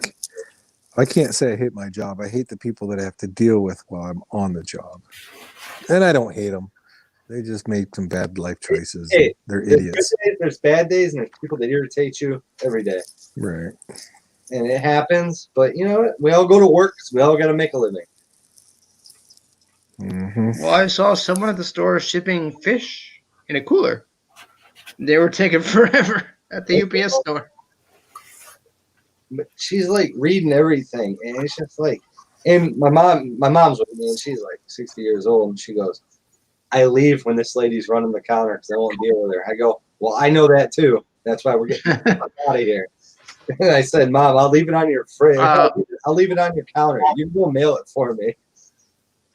Who picked up on that first? Did Mom pick up on it first, or did you pick up on it first? I picked up on it first because when I walked in, there was 12 people standing there, and I was already pissed. On multiple occasions? You go, "Well, everybody's at lunch, so it's just me here." And I go, "Oh, great, I got to deal with the bitch." And then she looked at me, and I go, "Well, this ain't gonna go well anyway, so I might as well just leave." And my mom goes, "Oh, she's always a pain in the ass. Don't come here. Don't come here at 8:59 when the door's unlocked and walk in because she'll say they don't open until 9." I go, "Yep, pretty much, but the door's unlocked so you can walk in. You can wait in line." At least it's a nutcase. We probably parked her car in the back where it's fenced in, because otherwise it would never have 4 tires on it. And what's funny is it's right next to the ghetto, so I'm surprised they haven't taken the tires off of her car. It's the nurse ratchet of the USPS. Oh, shit. And I've been there before. The one time she was trying to be nice. I was the only one in there. She was trying to be nice. And I'm standing there, you stop, you fill out your paperwork on the thing. And she goes, "Sir, I can help you." I go, "I'm filling out my paperwork. I'll come up when I'm ready." And then some girl walked in. Her shit was already packaged and ready to go. And I told the girl, I said, "You can go around me." And she goes, "You can't go around them. It's a 6-foot rule." I go, "I'm not ready yet. She can walk around me." And then I'm still filling it out, and she goes, "Ma'am, I can't believe you walked that close to him." And the lady goes, "I'm mailing out a package." Like, this lady just like takes her job to a 20. When you get done with that story, I'll tell you about Speedway. I was trying to tell you earlier. Oh, I'm done. Yeah. Do you remember when I got that hazelnut coffee? It was nothing but hot water. Yes. That guy was there tonight, and he's trying He was to there. charge me for this. And I told him, I says, "Hey, you got to give me that because I came in and complained that you sold me nothing but hot water." And I knew the manager, and she says, "All yours. Have a good night." And I said, "Thank you." So Hey, I there got you this go. free tonight. Always are the Because great. the hot water I got, but about a month ago. Dude, I go in the Speedway at night. I've told you this, Jim. Yeah. I go in there. The girls know me all the time. I'm in there. Well, you know, across the work from me, I'm in there 2 times a day. The one by my house, I'm in there 1 time a day. Every morning, and then I hit the one by my work for other stuff. And they'll know me, and they'll be like, "Hey, you want a cup of coffee? We're getting ready to dump this. It's 25, 30 minutes old. Do you want it? We're going to throw it away." "Yeah, I'll take it, sure." Oh yeah. They don't even charge me for it. I went one time. I was in a hurry, and we got to remember we owned a coffee shop. We're all in trouble now. We're all in the coffee shop. So I stopped. I had to get gas. I'm like, I'm not even going to the coffee shop to get coffee. Oh. Got working finally. So I was at the gas station. Oh, I got a cup of coffee, and I bring it up to the front desk, and she's like, "What are you doing buying coffee?" I said, "I ain't got time to go to the coffee shop." Well, I went to pair, and I knocked that coffee over and spilt it all over, and I felt so bad. I'm like, "Oh crap!"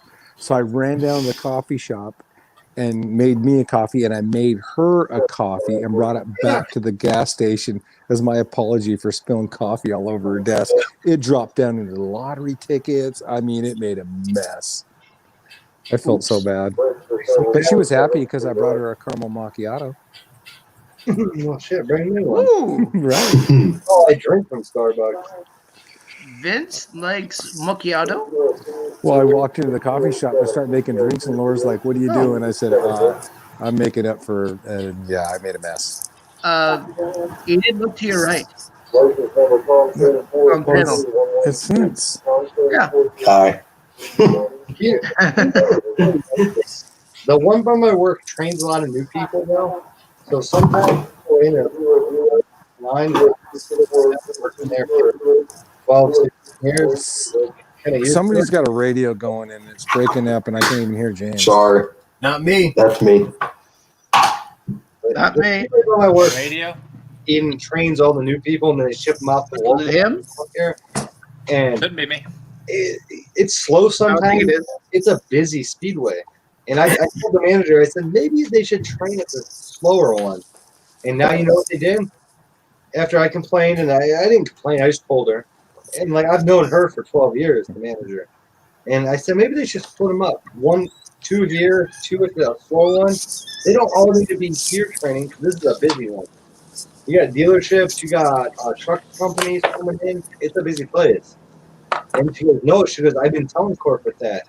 And then all of a sudden, within the last month, you know what she said to me? She goes, wow, they've actually taken all the trainees and moved them 1 to each store, and I only get 2 now. I don't get them all.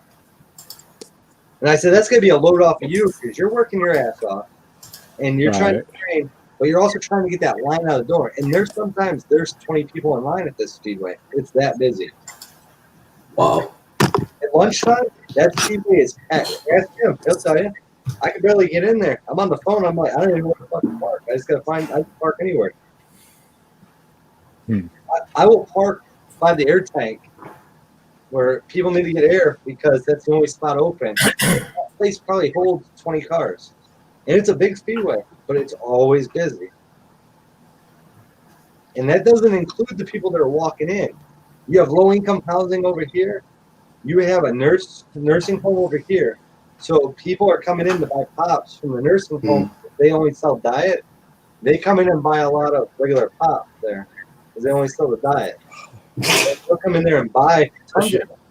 They only sell the diet at the nursing homes. Wow. But they have them vending I machines didn't know that. in there. I know that because I'll see people, they'll walk up with 6 20-ounces.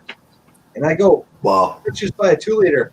Well, my grandma's in the nursing home and she drinks Coca-Cola, and that's what she wants. She's on her deathbed. What do you buy her?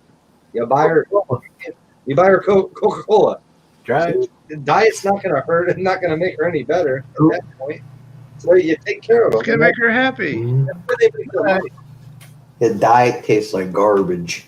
I can't drink anything diet except for Sprite. But- That's the only thing I drink. Speaking of Sprite, you're drinking Sprite right now. I got Sprite right here. I got Minute Maid. it's tea. Okay. I got Minute Maid lemonade here too. I thought I saw the green bottle of Sprite in your hand. Yeah, I have some. They got them where they're located. They're monopolized. That's be right by my work. They got a lot of trucks coming in. They have 18-wheelers coming in.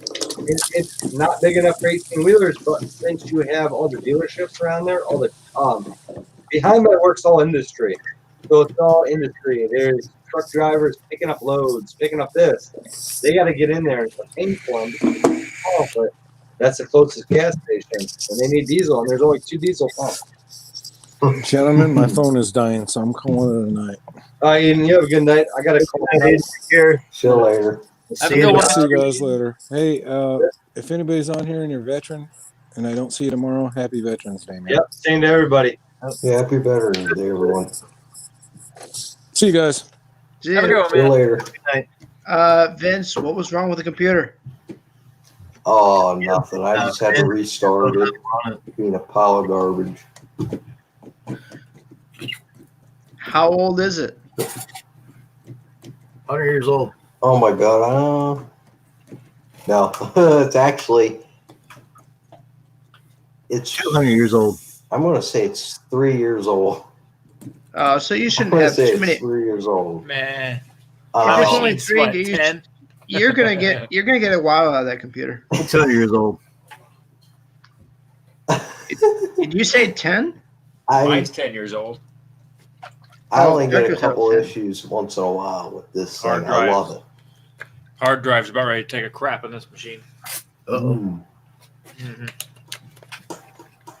That's when Vector But, was selling a new one. They're getting into the red as far as their health is. So, gonna be building a new one next year. Piece by piece. Well, you can let Acme bill you one, but it'll probably cost you like $4,000. Acme, he could assist, Yeah, Yeah. he could assist you and figure out what pieces you want to put in the computer. Well, I've been talking back and forth a little bit about it. Yeah. As far as the price range, his computer that he's got built is about, plus or minus $300 to $500 of what I have in mind. So, I ran my whole build list past him. He's like, man, everything looks good and all that stuff. So, thing is, I don't know if I want to take a trip down to Oklahoma to pick a sucker up if I give him the money to buy the parts to build it. That raises the cost up. So, Well, at some point you wanted to go to Oklahoma anyway, right? well, I was wanting to take a trip around this year, but I got shot in the foot. So, Who says you can't go to Oklahoma? because Andrew, wife. look at the state of the world right now. I know. that too, so. But there's no. You have to quarantine for 2 weeks if you get to Oklahoma. I ain't staying in Oklahoma 2 weeks. Sit there and quarantine in the freaking back of my truck. Mhm. I'm gonna buy all this crap and have it shipped to my house, and then I'll just make it a project on the weekends to get it built. If I need help building it, Elms has plenty of experience building computers, so There you go. right down the street. So I But wonder no, if he knows a guy and could quickly get more parts, and is easier, more available than is in Illinois. well, I got to order them offline anyway, so they're going to be coming from this place, that place, all over. So ain't I going didn't to know a if shop he to buy knew. this stuff. I didn't know if Ben. He knows a guy who knows a guy. Yeah, I try not to dig for favors too much, so that's all right. You know what I'm saying, Jim?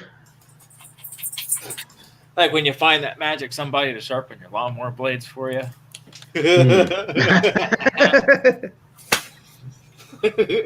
That was funny. You don't remember anything, do you? I don't sharpen my own blades because I got metal mine 3 times. Mm.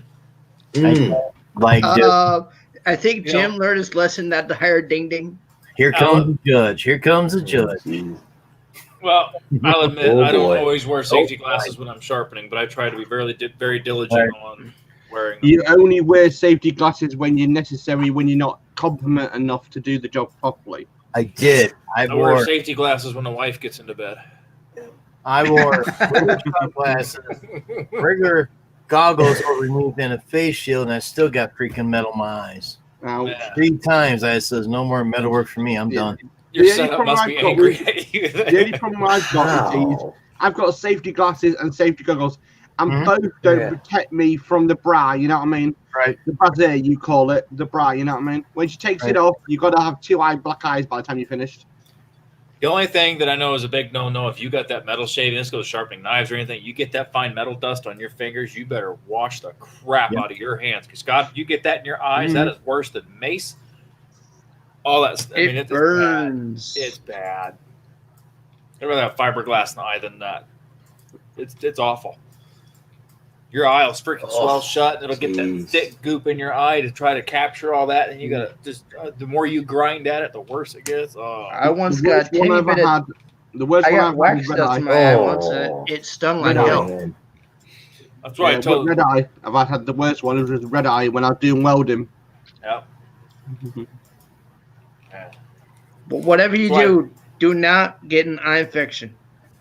Oh wow, red eye hurts like a mother. Tell the kids not to play in the back of the truck because I sharpen everything on the tailgate. It's like, man, you guys touch that and touch your face. Oh my God, I don't need that. Nope. I don't need to deal with that. Dinner time is bad enough, let alone something like that happening. Yeah. Oh my God. But that's why I don't sharpen blades, because I always get metal in my eyes, and it's not very good with wood now. I mean, with metal, but woodworking, no problem there. Yeah. That's where I always get wood chips and stuff on my eyes. I got bad luck with cutting wood and stuff. It's like, man, see, I got safety glasses plus a face shield sitting there cutting trees. Man, I always get sawdust in my freaking eyes. It's like, man. And I see these guys out there cutting, no eye protection. I cut all day long out there. No big deal. And it's like, man, come on. I got my regular shot glasses on and the face shield that it's got that mesh thing with the the earmuffs from Still there or whatever. That's what I got. But I never had any problems with that. It's just freaking metal. I don't know why. That sucks. How do you even get metal in your eye? I don't understand that. Well, when you got the blade down, you're grinding, you're looking at it, and evidently it gets on your face somehow. Then when you rub it, that's it, I guess. Yeah. Ooh, I gotcha. With wood, it does seem like I don't have any problems with that. Yeah.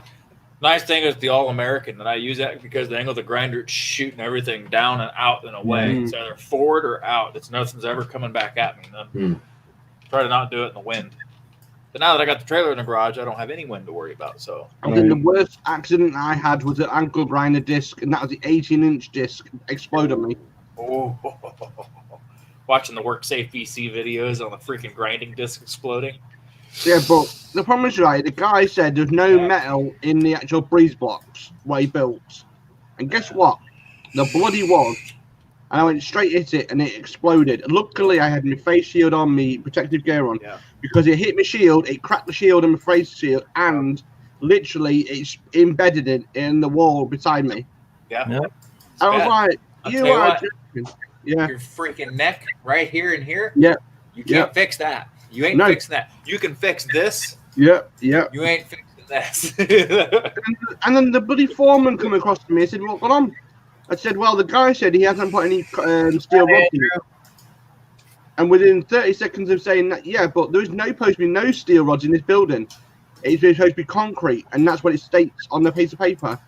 And there's rebar all the way through it, rebar. And he went, bloody mad. All I was doing is putting the doorway out. And literally, it flew. And you could see it embedded on PVC door. Yep. I dropped James down and I'll watch him. If he comes back, I'll boost him back up here. Just make this big, as I said last night. Hope I don't have to repeat at 1:30 like I did last night. Hey, we're dropping a load. Mm-hmm.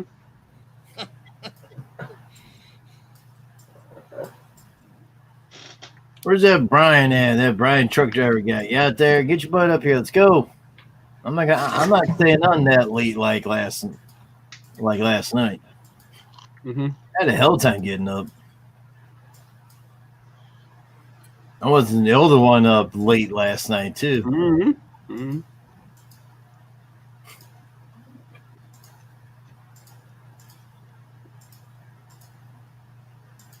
So what you do all day, Vince? Schoolwork. Oh, you didn't play with your Pro Z? Oh no, I couldn't do anything today. Ultima Lawn Service. What's up? Yeah, they got us loaded with work. You can't do anything. So Got Sparky in the house. Oh yeah. He's gonna spit on you. I'm just eating a bacon butty. Oh, he's gonna be doing some drippings on you. What are you doing there, Sparky? Come out. I was eating a bacon butty. Oh yeah. Eat. Mm-hmm. I'm gonna be eating here in a few too. Well, I already ate. I And could say no. I'm gonna eat again. Yeah, popcorn. Mm. Don't burn it. No, I'm instead of 1 minute and 40, I did 1 minute and 35. It tastes a lot better. Yeah, but I like homemade popcorn. Don't ever tell you, right, this is one thing I learned. I said to the missus, do the popcorn on the stove. Right, no problems. Bit of this, and a bit of that. Put the lid on. She forgot to put the bloody lid on. No. whatever. And all I heard is boom, boom, boom. The whole bloody kitchen everywhere. And she put too much in. Then you get the doggies and kitties and say, hey, clean up the mess. Oh, yeah. How are you then, James? You look absolutely like you're chilled out, sat there. I'm good, dude. And just the trolls are on Facebook or on YouTube, man. I'll tell you that right now. Well, I've just had like 6 people now in America's got my new email address and my new phone number. So everyone's talking to me through the Amazon show now. I gotta figure out how to turn off the count of likes and dislikes. I don't remember how. Really? I need to turn it off. Dude, I posted my super clean commercial and 16 thumbs down as soon as I posted it. Wasn't about 2 minutes. Video. 16 down. Go to edit. Wow. Go to edit and it'll be in there. YouTube Studio. That's bullshit, that, isn't it? 16 down, giving people free stuff. And they're sapped. You're me, right? I know who it is.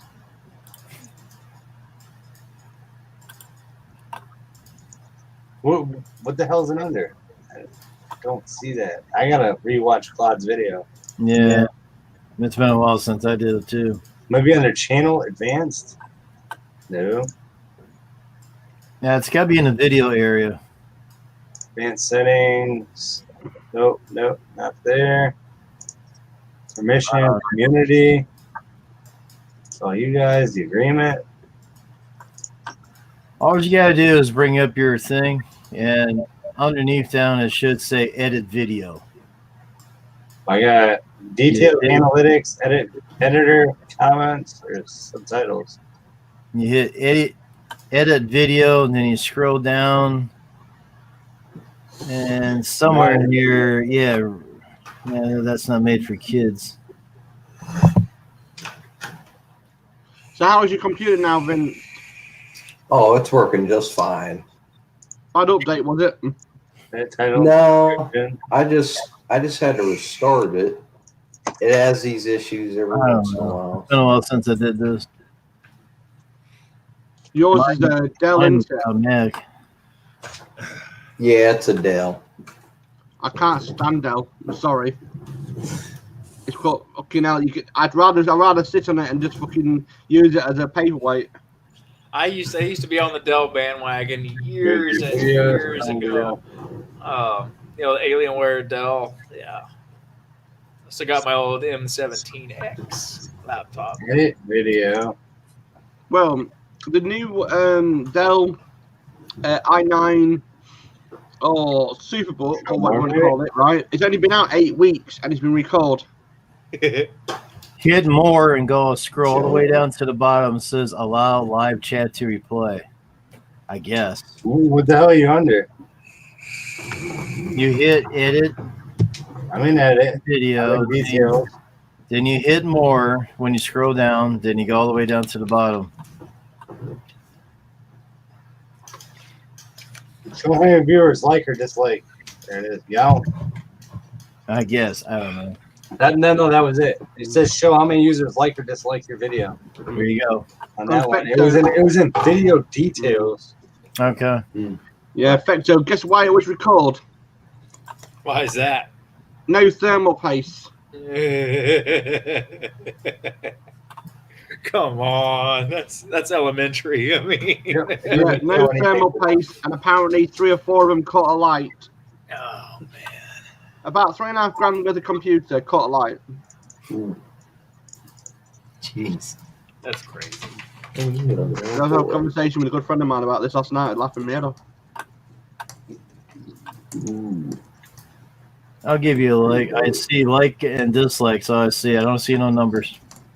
Yep, it's gone. Numbers are gone. Super clean, the asshole's wipe of life. No, it's the other party that's against everybody over here. Oh, I know. I won't enter it anyway, so don't worry. It was 12 of those motherfuckers right off the rip, and they're all sitting there on the blue side, sitting there just trolling. Yeah. I know who the fuck they are. I'll go give them fucking 10 dislikes on every fucking account. Randy Culture. You're getting old, Jim, man. Yeah, James, what happened yesterday was I was on a stream last night, very good stream. About 1,900 people in it, not too bad on YouTube, and had 95 dislikes. Wow. Right? But it was one person. Because he come into the chat, he started mouthing off because he wouldn't get a spanner. That's all it was. So I knew who the guy was. So I pulled him over. I literally said to him on his, because I've got his IG and I've got his thing. I said, "What's he playing at?" I said, "You got 96 accounts. I've got more than that." I said, "How? You can't have 96 emails." He said, "Oh, I've got a spam bot machine. I know how to do it and better than most people do." And I said, "You shouldn't do this. You know what I mean? You're gonna end up losing your account soon." And within 4 hours, he lost his account. He got reported by the load of hosts, because he couldn't get a spanner in his other people's chats. How childish is that? How many people are watching right now, Jim? Excuse me? Never mind. I don't need to ask that question. I can look it up myself. No, I'm watching your video. Oh, you're good. I can stop watching it. No, because they fixed the loophole I told you about. I just tried it. That's what those fucking stars over there were trying. Those stars over there, they knew how to glitch it, and guess what? The glitch is fixed, so they're fucked. Yeah, well, made me chuckle last night. I got a message from somebody through IG. I'm not saying who it was. He said, dear friend, hope you are well. I miss you in the Worthy stream. I miss you in Jim's stream. I hope you are well. Tell that UCK idiot I cannot speak to him no more. And I said, who are you on about? He said, this is such and such person. And I said, no, it's not. It's Sparky you're talking to. Oh, I got the wrong email address. I said, where do you get my email address? And he said, oh, from somebody else. I said, look, mate, where do you get my email address? I found out he was trying to troll me, and he used the wrong email address. Dickhead. Idiots. Idiots. Dickhead. And I said to him, I They know all who brains, people. got no brain cells. So I've got a message in front of me, and it says, he replied back, oh, I do apologize. I got hacked. I got hacked. And I said, it wasn't. You've never got hacked. You just come with you're an ass.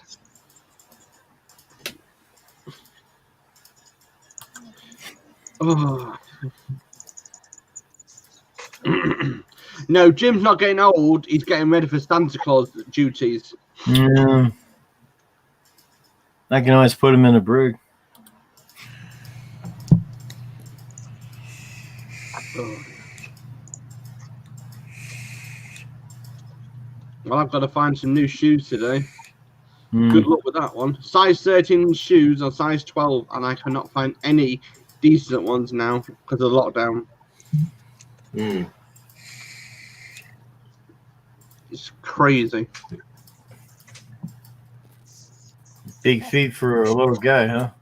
Well, I'm a 6 foot person. What do you expect? Oh, okay. Well, I'm size 14. Yeah, but you've got clown feet. 14W. Yeah. Yep. Oh my God. I'm an 8.5. I got women's feet. Oh, when I kick your ass, I'm a 9. I know you're going to feel it. Yeah, I got women's feet for sure. Yeah. With size 13 wide, I got. Yeah, mine's 14 wide. I know. Then, hard to find. No wonder you can't fit on a stand-on. You run out of platform. You'd run out of platform. Yeah, look how big these are, man. Lord. Those damn boots weigh about 5 pounds a pair. Yeah. I'm sure they do. I mean, steel toe caps. People said to me, well, if you get feet crushed, at least you got half a feet left over. Yeah. 11.5, blimey. Yeah, but the people with big feet, it means they've got big brains. They've got more to store. Well, they used to say something else, but I don't know if that's true either. Brains might not be true either. I can read your mind, James, right now. But brains might not be true either. No, I think it is. I wear size 12s, and I ain't too smart. Well, Lil J's in a 13 already, and he's 12. Wow. Oh, is he fucking smart? He's a big boy. Is he smart, though? That's the question. Yeah, I'll tell you what. You compare him to most 12-year-olds in current times, he'll outwork them all day long. There it is. He likes his video games. He likes fun time, but he ain't afraid to put in a hard day's work to earn the money to afford the fun stuff. Well, that's how he knows how to grow up. Right. There was an accident apparently the other day on a farm where we live, about a couple of miles away. A John Deere tractor went into a hedge. Oh my God. But this normal hedge wasn't a normal hedge. It had brick behind it. Right? And because he was training the lad how to drive a fucking huge thing, right? I mean, a huge tractor, apparently crashed the front end. Paul, I got a question for you. Yeah, go on. When the Titanic 2 is done being built from your neck of the woods, you gonna head over to America and hang out for a while? Well, if he doesn't sink before he gets there. Because you got the Titanic 2 being built. If it hasn't already been done, I don't know. I haven't checked the status of it, but you may as well get a rubber dinghy. He won't last longer. For real, I'd get on it. The other day, there was on this travel program I was watching on the internet, just for 2 minutes. You can go from here, the UK, to the US in 4 days via France and the rest of it, right? Which is fine, by train. And I was like, I worked it out. It's about £100 in our UK money to go that way. I said that's quite cheap, that, really. That's pretty cheap, yeah. Right, quite cheap. And do you know why? Reason why it's cheap? Because everything's second class. Yeah, but still, I fly second class. I mean, man. Yeah. I don't even know what airfare would be to the UK. Let's see here. Let's Oh, I know we'll fly there. Go to freaking Travelocity for a second here. Let's see. I want to find this out. Leaving from. I've already beat you to it over on my thing. What's the closest airport to you, Paul? I'll go for Manchester. Because I like going up to that way. But now I've got it here in front of me. Okay, so let's just say I'm going to leave this Friday. And I'm going to come, Friday. And I'm going to return on Sunday. You know, just a weekend getaway. No big deal. Search. Come on now. Yeah, mine's £593, the cheapest one for me. Comparison prices. Let's see. Yeah. Loading. Come on now. Oh my God. Yep. That's Wow. If I go through my other one, it's Wow. £352. It's cheaper for you to fly here than it is for me to fly there. For me to leave this Friday and come back on Sunday, do you know how much that costs? Yeah. I'm looking at $3,026 to take a flight up to Manchester, right back on $3,000. Yeah. Wow. To fly to you to the New York on my thing to New York is £342, and I can get the train and I can get extra luggage as well. Look at that. Nearly £400. Oh my God. And how many lawns do you got to do to get that kind of money? That's 3 weeks. That's 3 weeks worth of work Oh, without month, taxes. Yeah. Oh, hell damn. Holy crap! Sorry, Paul. It ain't gonna be anytime soon, brother. But you got to remember this, right? From January, they're doing that UK thing. I can't recall. It's called International Month, basically, on certain flights. So a lot of people are taking advantage of that this year. Yeah. This time of year and everything, it's getting close to holidays, so. I would like to be in New York for Christmas, right? Because it's nice and bright. But the problem is we were in lockdown, so there's no bloody point even trying to get anything. Yeah, you wouldn't. I'd get to the airport and I'd be seized. He wants to be. I would miss my flight. Come on. So I would deliberately call them and tell them that you've got drugs in your butt. For the hell of it. Sparky, there's a video you can watch on TV. It's Home Alone Lost in New York, man. That'd be you. Yeah, definitely. Definitely. But anyway, guys, I'm going to bounce off. I got some leaves to mulch at 10, and I think I got an estimate on some trees tomorrow. I'm going to it. That's why I'm sitting here eating. So I'm going to hop off. Enjoy your neighbours, Fecto. Oh, I will try. I'm going to pull up some Netflix, and I don't know. Yeah. Wherever the night takes me from there. So.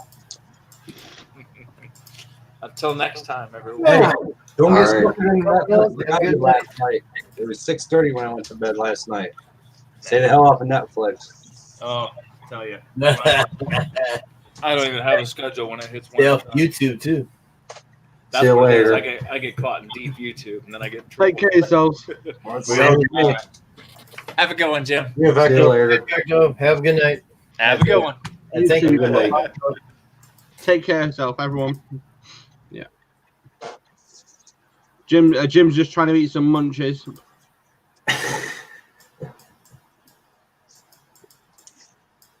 Yeah, I wasn't gonna do a stream tonight. I'm eating. I had to go get gas. Then I screwed up and hit the damn wrong button, and I hit the button. I'm like, oh man. So you can't back up. So that's why we did a part 2. I see IG's releasing a new software in February next year. Are they? Taking a rival onto StreamYards. Yep. It's called Stream Systems. You can have up to 10 people on your stream for free. Cool. You get 50 hours a month for free. Basically. And it's 2 nights for Jim. And it's £5 a month if you want 100 hours a month. So in UK, and you've got up to 10 people, but you've also got filters, and you've got other things like age gauge. You've got literally everything. So any I thought you guys weren't allowed Instagram there, Sparky. Pardon? I thought you guys weren't allowed Instagram. Well, we were allowed Instagram on the basics, but not on the major here because it's restricted. A lot of it is restricted here. So, but yeah, it's going to be a nice service that, because I've got about 80 people on my Instagram that I know that I had. I lost most of them because something happened. And I mean, luckily, hopefully, most of them move back soon. Yeah.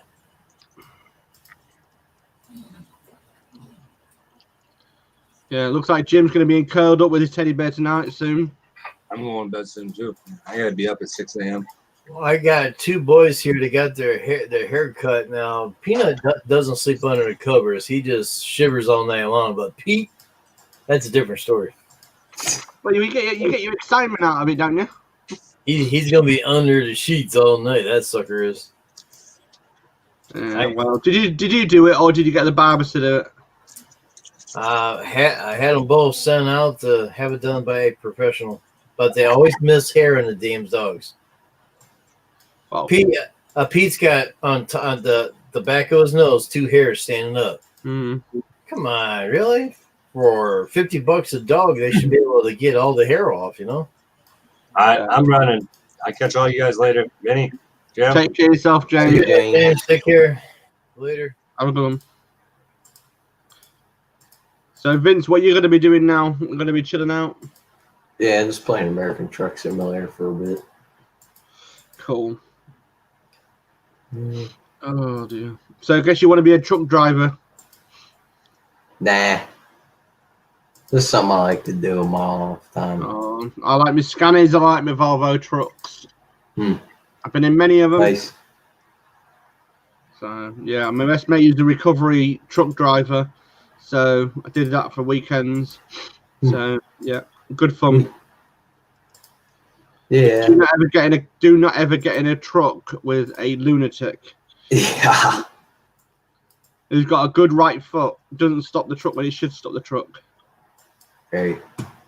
Now, I know you guys, or you live in the United Kingdom, right? Yeah. Okay. So you guys have basically all like cab over trucks, right? Mostly, but we have the single system trucks as well as the overcab, and we have the double trucks now, they call them, where you've got dual bunk bed at the back, and you've got the systems where you've got a toilet on board as well. That's neat. Is that new or? Toilet, shower, all in one. It's new. It's been out about a year and a bit. That's pretty neat. It's called the Traveller's Truck. And you've basically, instead of the usual 2 tanks of diesel you've got 3 tanks, 1 reserve. And you can go further. But the lorry will automatically, as soon as your hours are up, will automatically put you onto a map on your screen to say get over, your hours are up, basically. You've got literally 20 minutes before that locks you up, and it locks the vehicle up, basically. It's a nice system. Yeah, I think we have something similar that's been out a lot longer, but I don't know if they're custom sleepers on the back of the trucks. Yeah. I don't know if they have showers or toilets or anything like that. I don't know. Yeah, they've got showers, microwaves, mini cooker. Okay. They've got a mini cooker in the side. It's in the side panel. As you go out the side of the truck, there's the mic on the side of the truck. And you've got 2 ways of looking at it. If you've got more than an hour, you've got a canopy you can pull out, say in the bad weather. You can drop it down so you can cook in there. You can basically get a shower. You've got everything you need. It's a really good system. It's been, I've got a picture of it. I did take one last year. It sounds pretty neat. I know most, actually, like almost all the standard sleepers that come on our trucks in the United States, they don't come with anything like that. No. Yeah, they've got it similar there. Yeah, it's a really nice system. I mean, it's been a good system this time. I mean, I like them, but the problem is, people think it's OTT. A trucker should be dirty and smelly, you know what I mean? But some truckers don't like it. Yeah. So, yeah, it's the way it goes sometimes. No, I've got it one here. The middle folder it is. Yeah, it's basically, and it's a good system, and it's like I say, it's easy for the truck driver. I mean, you've got the other one as well by Scannay, where you've got the back compartment where your bunk bed should be. It goes out and it goes on the side. It pulls out with hydraulics, so it makes literally a cab into a massive area. The whole corner of it, really cool how it works, and that's a good one as well to go for. Yeah, cool. it's good to. I know a little bit about lorries. I know enough about them. I've been around transport nearly. Well, I was born and bred on it, so nearly 25 years of it in my life. Wow. So I've been around heavy engineering and heavy goods vehicles most of my life. Awesome. Yeah. So, and then, do you know Stobarts? What was that? Eddie Stobarts in the UK. They go across to America. They go across to all over the world. No. Yeah. If you ever look at that, if you ever get a chance, look on the internet for Eddie Stobarts. Okay. That's something to. Green trucks are really good, recognizable here, and there's many groups. Right, I guess Jim's going to be falling asleep soon. I'm awake. I'm just rubbing my hand over here. I was going to say, you look like you're going to fall asleep in your magic chair. I'm doing this. Ooh. Doing this. Like these trucks? Yes. This is a Volvo. Yeah. Well, put it up there and you pull away. Right. Yeah, nice. Yeah. That's pretty neat. That's a good truck, that.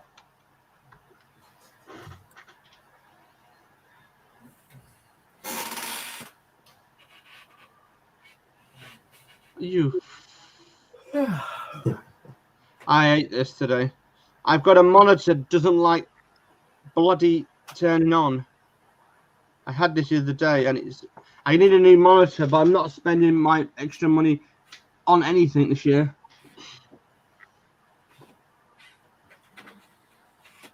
Heck, I get to sleep in because we got rain coming. I figure I might be going out in the afternoon tomorrow. So, yeah, well, I've been trying to get hold of somebody, and they're not responding.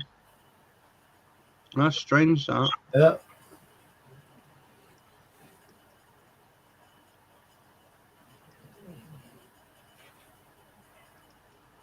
I wonder if they've gone already. They've gone crazy. No, I'm just trying to get hold of somebody. I've been trying to get hold of somebody for a while. And Vince, you better practice your truck driving because this guy here is going to make you figure out how to. Oh boy, he already crashed. He's alive. He's alive. What the hell's going on in here? What are y'all doing? Are y'all fixing all the world's problems in here? No. Oh, Vince will keep trying.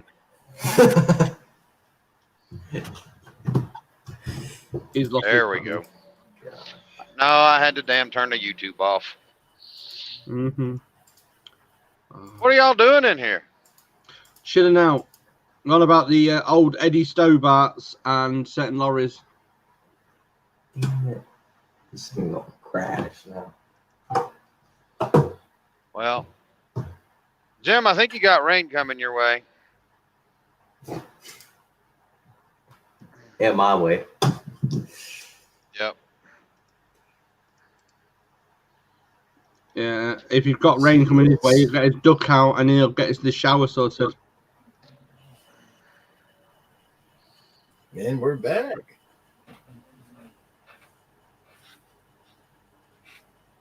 Oh. That's how I feel right now. Oh, yeah. Well, I can't complain too much tonight. I ain't had to sit in no traffic or nothing. I've been busted along. I'm about 38 miles south of Louisville. There you go. A little bit of drizzling rain, but other than that, that's about it. So far, so good. Hey, that's an idea, Vince, right? If he was closer to Brian, you could be the truck buddy, you know what I mean? You could be his right-hand man, you know what I mean? Yep. I'm only, I don't know, 9 hours away from them. Oh, dear. I don't know. Where are you at, Vince? Pennsylvania. Oh, Western Pennsylvania. You said that P word. Oh, that'd be awful expensive. for me to come that way. Oh, it better pay really well. I don't even hardly go to Medina. I don't even hardly go to Medina anymore around Jim. So you've had a busy day then. A busy day then. Brian?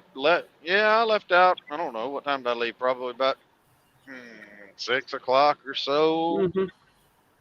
And I got to stop and give the government their 30. So it looked like I'll be in Indianapolis about 3:30. So I actually running a little earlier tonight.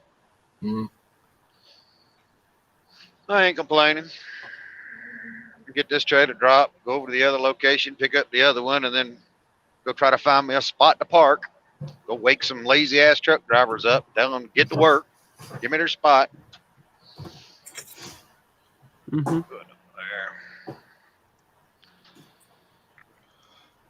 A lot better than it was last night, that's for sure. I didn't get parked until 7:30 this morning by the time I got out of Atlanta and got back up Cartersville.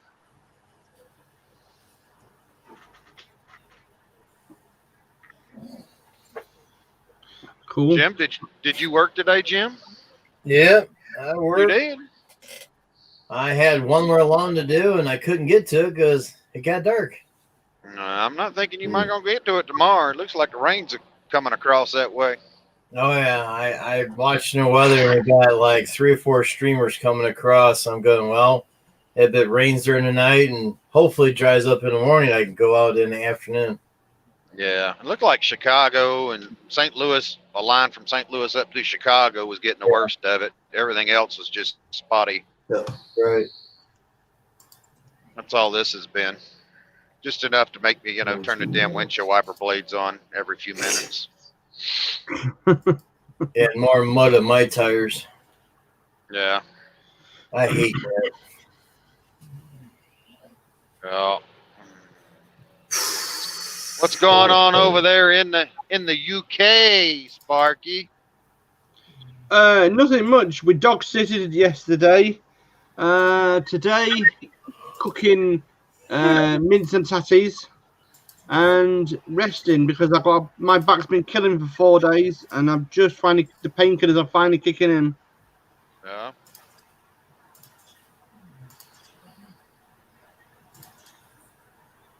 So yeah, so overall, but the problem is, you see, is when you take 1,200 milligrams of ibuprofen, you don't feel nothing after that. Yeah. 1,200 milligrams of about anything ought to make you not feel nothing or feel damn good. One of the two. And that's like I say, every day I take that at the moment. Yeah. Yeah. Oh yeah. Come on, people. It's just a little damn hill. You ain't got to panic and hit your damn brakes. Why do they do that? That's what I like to know. Why some of these people that just not slam the brakes on, but feather them, and literally they just come to like a studying halt because they're scared of a little steep hill. They can't drive. You got 3 lanes that runs at 70 miles an hour going down a little hill, and they want to sit here and just burn the brakes up on the damn trailers. Ask the 9. It's like here. It's like going down the motorway, right? You can guarantee if the new truck drivers, I'm not being funny, new truck drivers, they just put the brakes on as soon as they see a slight hill or a slight climb or slight downwards. And my mate used to say to me, well, these are lunatics. And we get to the truck stop and they say to the guy, oh, what you doing there for? Oh, I was coming down too a bit fast. Take your bloody foot off the pedal first. You know what I mean? It will be fine. Don't worry about it. Yep. I don't get it. Well, these are all these LTL carriers out here tonight playing with their damn wiggle wagons. So half their trucks aren't loaded right. They got the heavy trailer on the ass end, so they sitting here wiggling down the damn road, fighting to keep it in their lane. My God. And then they want to play with the damn brakes. It's like, you get what you deserve. I remember the old CBs in the old days, the old CBs we used to still do. It's like we was on the roads many times, and it's like you'd call them up. The truck, 19, the truck in front of us, please put your foot down. You are in a 50-mile zone, and he's doing 30. And everyone's laughing his heads off all the time. We always laugh our heads off. Oh, there is some right cuckoo people. Damn it. I like the ones that are the snowflake ones, like sticking to just the speed limit of 30, and you can allow 36 here. Over, you know, what I mean, 6 over, and it's like they don't go over that 30. I'm going to stick to 30 all the way there, and halfway there they miss the sign saying 60 miles an hour. I got to go to the red light for a minute because I'm getting a glare on the windshield. Mm-hmm. He's in the red zone. Yeah. Well, he's used to the strippers, isn't he? He's a truck driver. Oh man, anything new and exciting today? Anybody win the lottery? Want to claim me as like lost child or something? Not that I know of. Take me to the the Corvette dealer and let me order a brand new one, something. Ferrari. Oh my God. Hell, I'd even drive a Cadillac, Jim. You would. Well, a good friend of mine just bought a Robert Reliant, a plastic pig they call them in the UK. A Renault? You mean Renault still builds cars? I mean Rodney. They call him Rodney across here. Wow. What are you doing, you tart? What are you doing? What's up with you?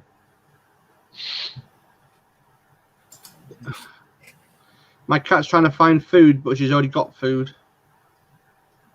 Well, then feed the cat.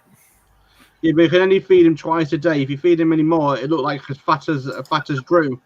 Sorry, I didn't say that, did I? There we go. Sorry, Drew. Make a joke there if you're listening. I saw him on a video the other day. It was at the one of the lawn company's auction sites. I was like, get up for that. Didn't realise it was him. Mm.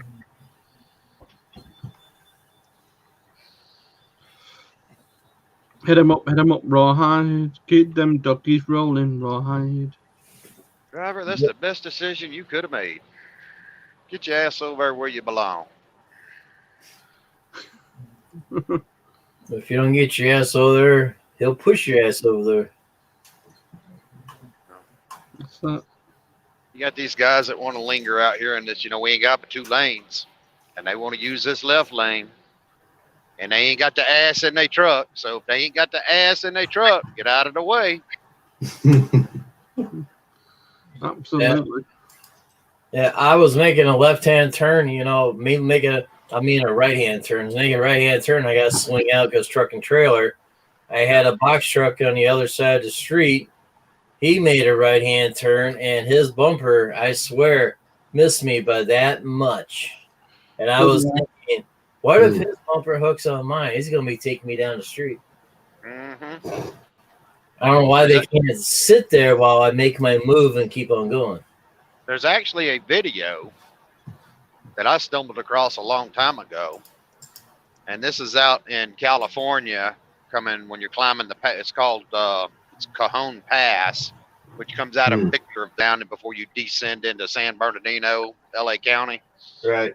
Well, the guy was coming back out, and then if you find a way to Google it, I'll see if I can get it to you guys. But he's actually dragging a car up the damn hill that got wedged up underneath this damn truck, and he don't even know it. Yeah. What the hell? He had to get the guy. The guy is sitting in the damn car, wedged up under the truck, waving outside at the guy that's passing, going, "Can you tell that dumb fucker to stop?"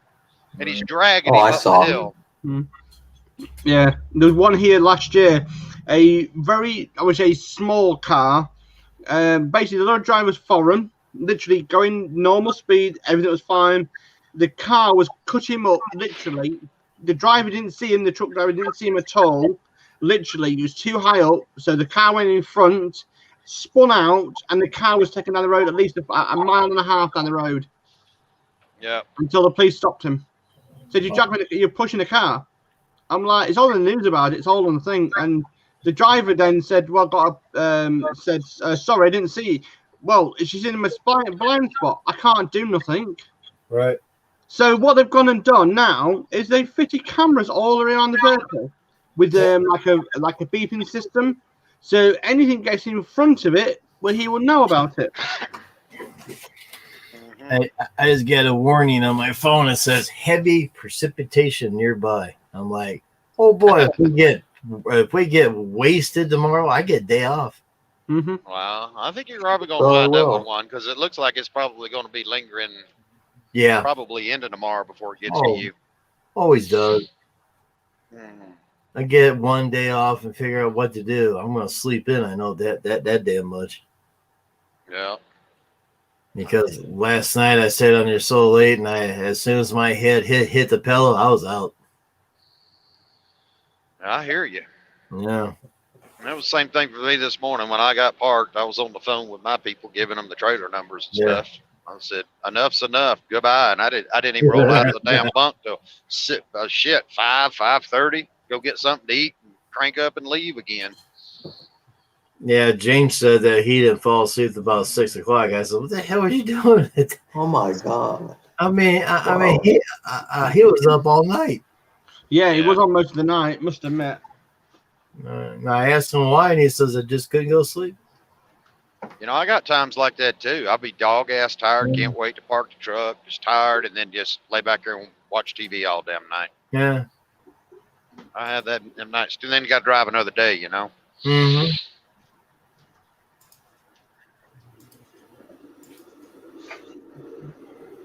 I have those myself. I got to turn that back out. Every time it starts raining and I start getting a windshield full of water, I'm getting too much of a light glare. Yep, you will.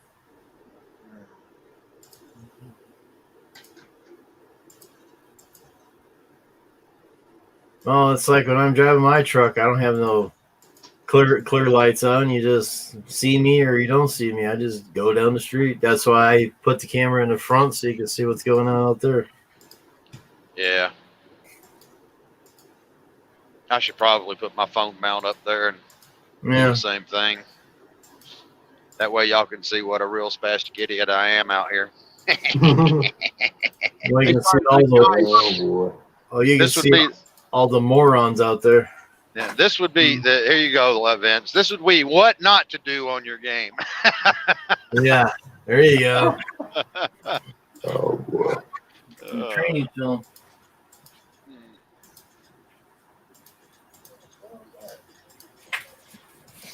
What the hell was that?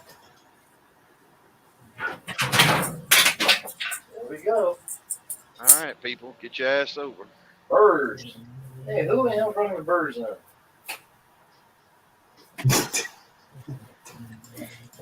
Hey, did you bring the birds in? Hey, don't get that.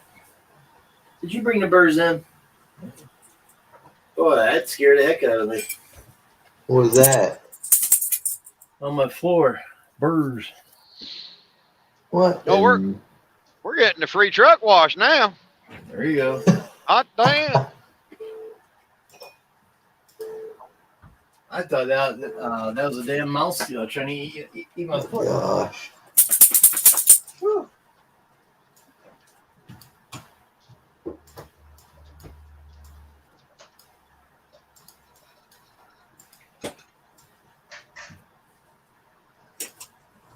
Oh dear. Cup of tea, sir. Cup of tea. You got a couple for me? Yeah, 2 sugars and not a chance in hell. Oh, damn. a sweet cup of, sweet tea. Yeah. Well, my missus did the best one, knocked the teapot off onto the floor the other day. Spilled everywhere. Because we don't use teapots in this house. Well. Yeah, Vince, a teapot is what you put tea in and you put hot water in, you know what I mean? Yeah, I know. I'm just joking with you, know what I mean? Yeah. And Vince, don't touch it while it's heating up. You might get burnt. Mm-hmm. Oh, really? I didn't know that. Yeah, okay. Unless you're a 1930s person, nobody knows about teapots. This generation, especially. My God. Yeah. All I'm going to tell you is this. Last time I was in Jamaica, I decided to be different, and I said, my waitress said, "Would you like some hot tea?" And I said, "Sure, bring me a cup of your hot tea." All right. So I got a cup of hot tea. But then they come and they pour cream in it. Who the hell drinks cream in hot tea? No way. Yeah, y'all do that shit over there. Cream in hot tea. Cream. No, thank you. That is sugar. You put it in coffee. Cream in coffee only. That's it. I don't know. I just And said, no, even you then, take you that don't back, do bring that. me a damn Coke. I was in a cafe once, and the lady said, "Do you want 1 lump or 2 lumps?" I said, "I can see 2 lumps, but I can't actually get them lumps out, please." You know what I mean? What do you mean? She said, "Well, just look in front of you, drop them done." You know what I mean? You never got the joke. Yeah. Damn boob joke. That's like I was going to ask Brian, was that a cow milk or a breast milk? In Jamaica, probably goat milk. Oh, goat milk's nice. I like goat milk. Oh, dear.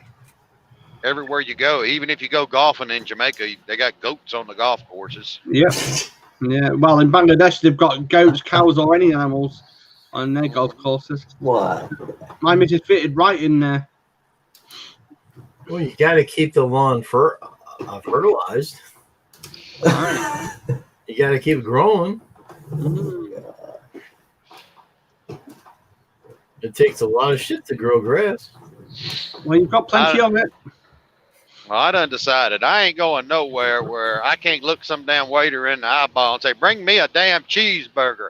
I can't understand what the rest of this crap is, and I'm not going to be the adventurous one to figure it out. Oh, yes. We've been done that. I was in Bangladesh once, and I asked for a pizza. Just a plain pepperoni pizza. There's more crap on it than I can imagine. And I said, what is this? It's a pepperoni pizza. I said, no, it's not.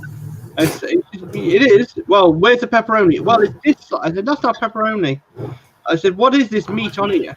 I haven't got a clue. The chef knows. I was like, what the fuck?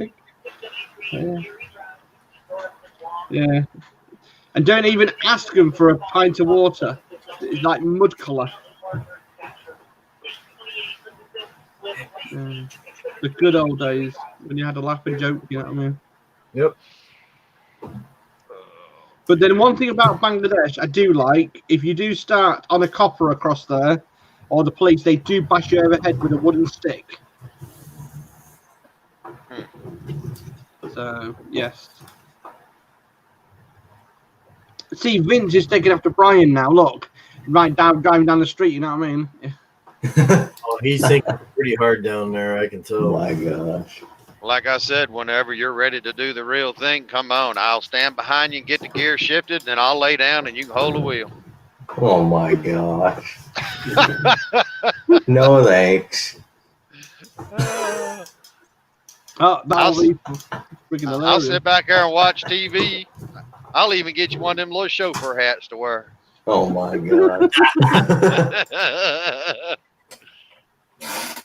Chauffeur Vince. Oh, yeah, that's fucking mental. That's right. Oh, dear. I think the best thing I ever driven was a crane. I think that was the only thing decent for me, really. The vehicle. I like my crane. That was good fun. So, yeah. Best mate of mine said, do you want to hop in? I said, I can't. I'm not licensed. He said, does that look like I bothered? I'll show you how to work it. Within a couple of hours, I learned it. It was really good fun. I just said to him, yeah, it's good fun. You want to see the truck, look up a Nikola, as in Nikola. Nikola Tesla was the guy's name. But look up the Nikola truck and look at the insides of that damn thing. Look at it's the new hydrogen and electric trucks, semis that are being produced out in Arizona. But look at the insides of it. It's got a full double bed in it, full size refrigerator. It's got a walk-through door on the side of it to get in it. You don't have in the mirrors. crap is that? That is where technology is taking this industry. What the? Now I'll tell you this: that truck has 1,000 horsepower. Gee whiz. Yep. What, you want to come up? I saw it in person at the show in Louisville 3 years ago, and it's due to hit the streets. It's due to hit the streets, I think, this year. U.S. Express was a very big investor into it. There's a ton of YouTube videos on it where they went to all the suppliers like Dana Rear End and Eaton Fuller on the transmissions and all that stuff. That's where it's going. And they were originally their plan was you would never buy that truck. You would just lease it, put 1 million miles on it, and then turn it in and lease another one. And the concept was great because even if the payment was $5,000 to $7,000 a month, you don't have a fuel expense. Everything it becomes a fixed cost. Look at that dang thing, Jim.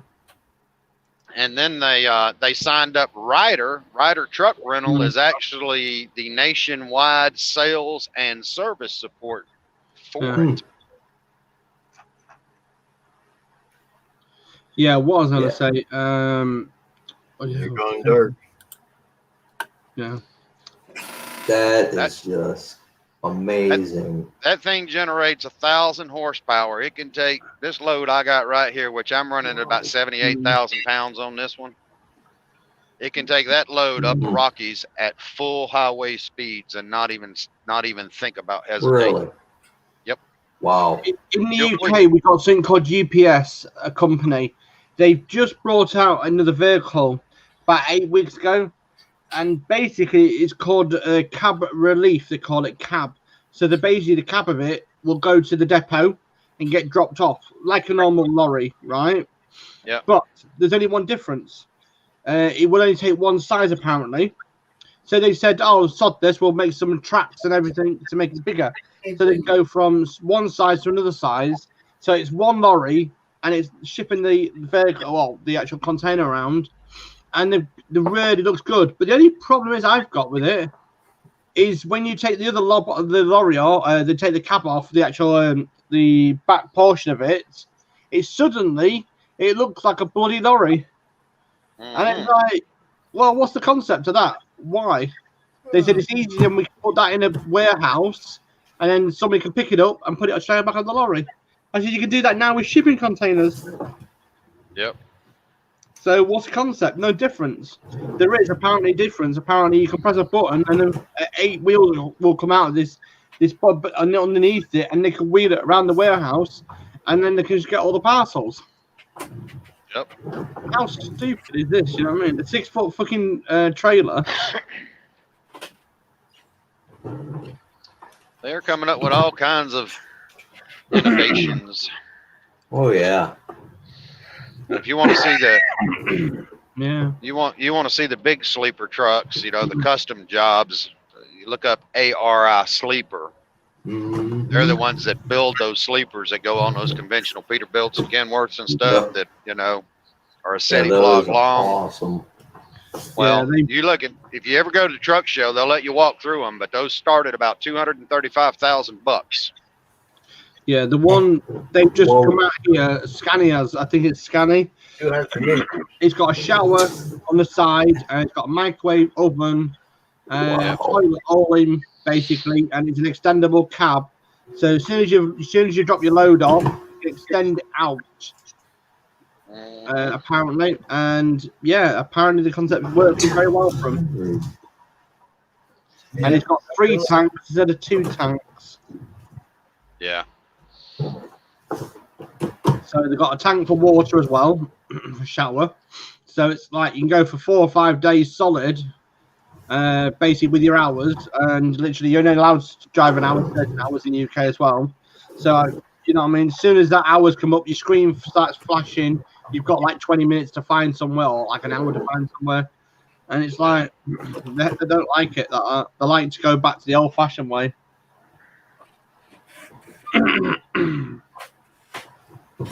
But that's the way the cookie crumbles. Yeah. You can't take the real large trucks up into Canada. They've got a wheelbase restriction, I think, of 280 inches. But here in the U.S., you can run them. Yeah, we don't see too many of those big sleeper trucks around here. Occasionally, but not all the time. Well, actually, you have a company right there that I do subcontract work for, at times to move plays around with. It's right there in Pennsylvania. It's called Clark Transfer. Now, all of those guys have big super sleepers. Okay. Because what they do is they move plays and shows around. They don't do concerts. They just do like Blue Man Crew is one of them they do, but most of it's plays. Okay. And all of those guys run them. They're right there out of Harrisburg, I believe. What are they called again? Clark Transfer, CLARK. I moved there. Whenever they come into the Midwest, they'll call us to send a couple trucks over to shuttle trailers for them to load, because they, the plays are all union controlled, so they got loaders and unloaders. They just need the trailers delivered in a certain order, so, because that way they unload them in a certain order and they reload them in a certain order, and then transfer the play to the next city and put it on the state, put it in the marshaling yard, so the guy can start rigging it into the next place. And that's pretty much all they do. But most of those guys run the big sleepers. Okay. So because they'll some of those guys will actually stay with the play. If the play is sitting there for 6 weeks, they'll live in their truck there for 6 weeks with the play. Okay. Sometimes they'll bobtail out and go move another one, and then come back and get it. I mean, they have different variations of stuff they do. I just move some trailers for them every once in a while. There's one of their trucks, I believe. Yeah. Yeah. Yep. Yeah, most of those guys run them. That's pretty freaking nice. But they have to live on the road to pay for them. Oh, yeah. It's like that bloody, what's it called? Stobart in the UK. If they didn't get shafted by, shall we say, certain companies in the UK, they would be better off. But, yeah.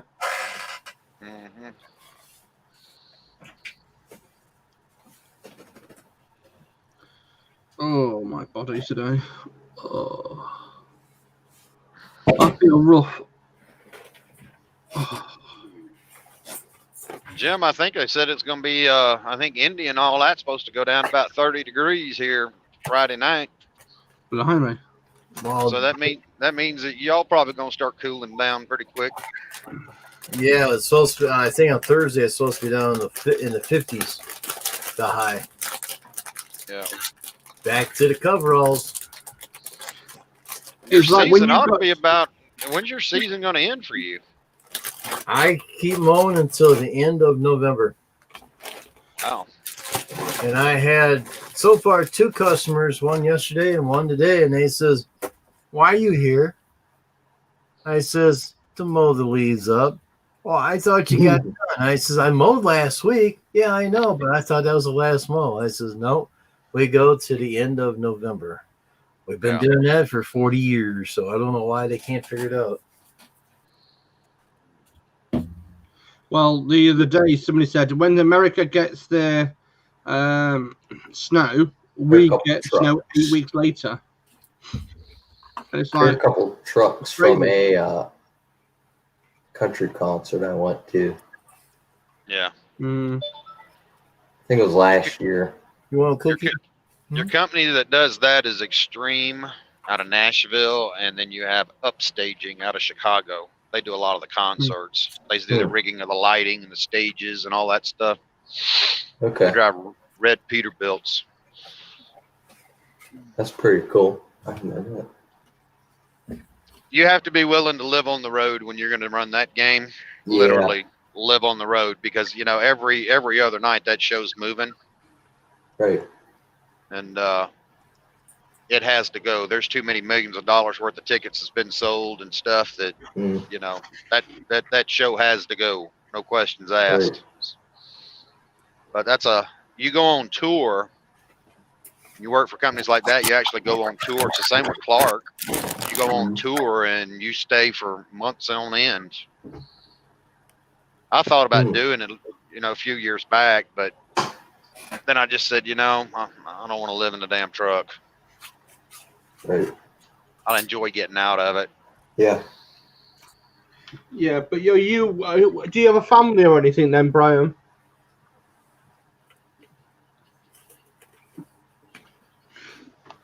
Brian? Do you have a family or anything? Oh. Looks like Brian went mute. Oh, yeah, that's fine. Don't worry about it. I reckon he's driving into a danger zone.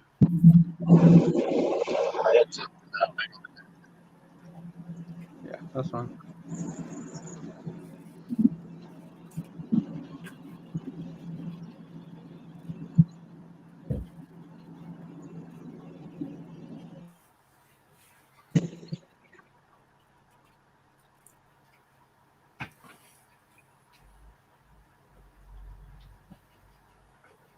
They got booted by the booty band.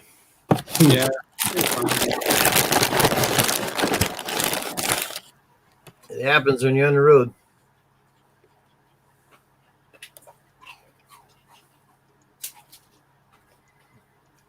Oh boy.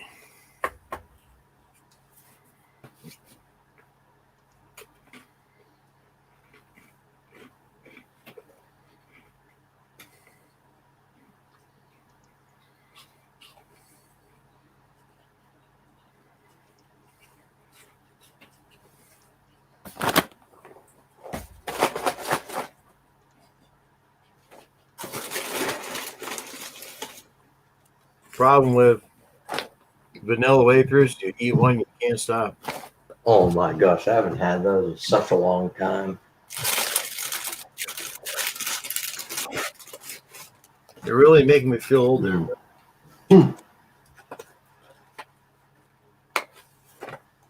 love vanilla wafers. I grew up in this stuff. Yeah.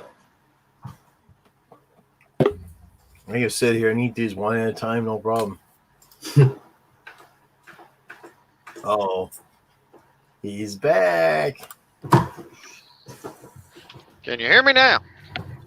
I can always hear you. Let me turn the YouTube off. There we go. Even the dogs like the vanilla wafers because every time I grab these, they're like, "Hey, over here!" You know, I'm coming into Louisville. I'm down here by the damn airport. You'd think that the damn phone would work. Yeah, Brian, I was asking, do you have a family then, or are you just a single trucker? Oh no, I don't have a wife and kids. I'm not married or anything. But I have aging parents and brothers and sisters and all that mess. So you're married to your truck then? Yeah. That's the only reason I ever even decided to do this. When I split up with my ex, I said, you know what? Free spirit for a while, and 13 years later, I'm still a free spirit. Kind of set in my ways a little bit too. Well, that's it. Yeah. If I wasn't married, I would be back on the road. I would never try to do this and try to support some type of a structured relationship. And I certainly wouldn't want to try to be raising kids and doing this. I'd rather be at home, Yeah.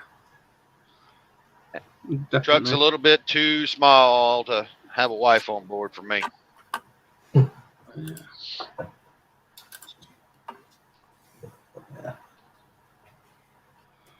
Oh dear. Yeah, I'm just looking at the weather now where we are. We were expecting some really torrential rain here. Ridiculous. Well, we're just getting a nice little drizzle here. Now, you see, this is the most aggravating thing. I'm 130 miles out from Indianapolis, and I ain't got about 2 hours and 9 damn minutes. I got to stop, take a 30-minute break to go the last 10 flipping miles.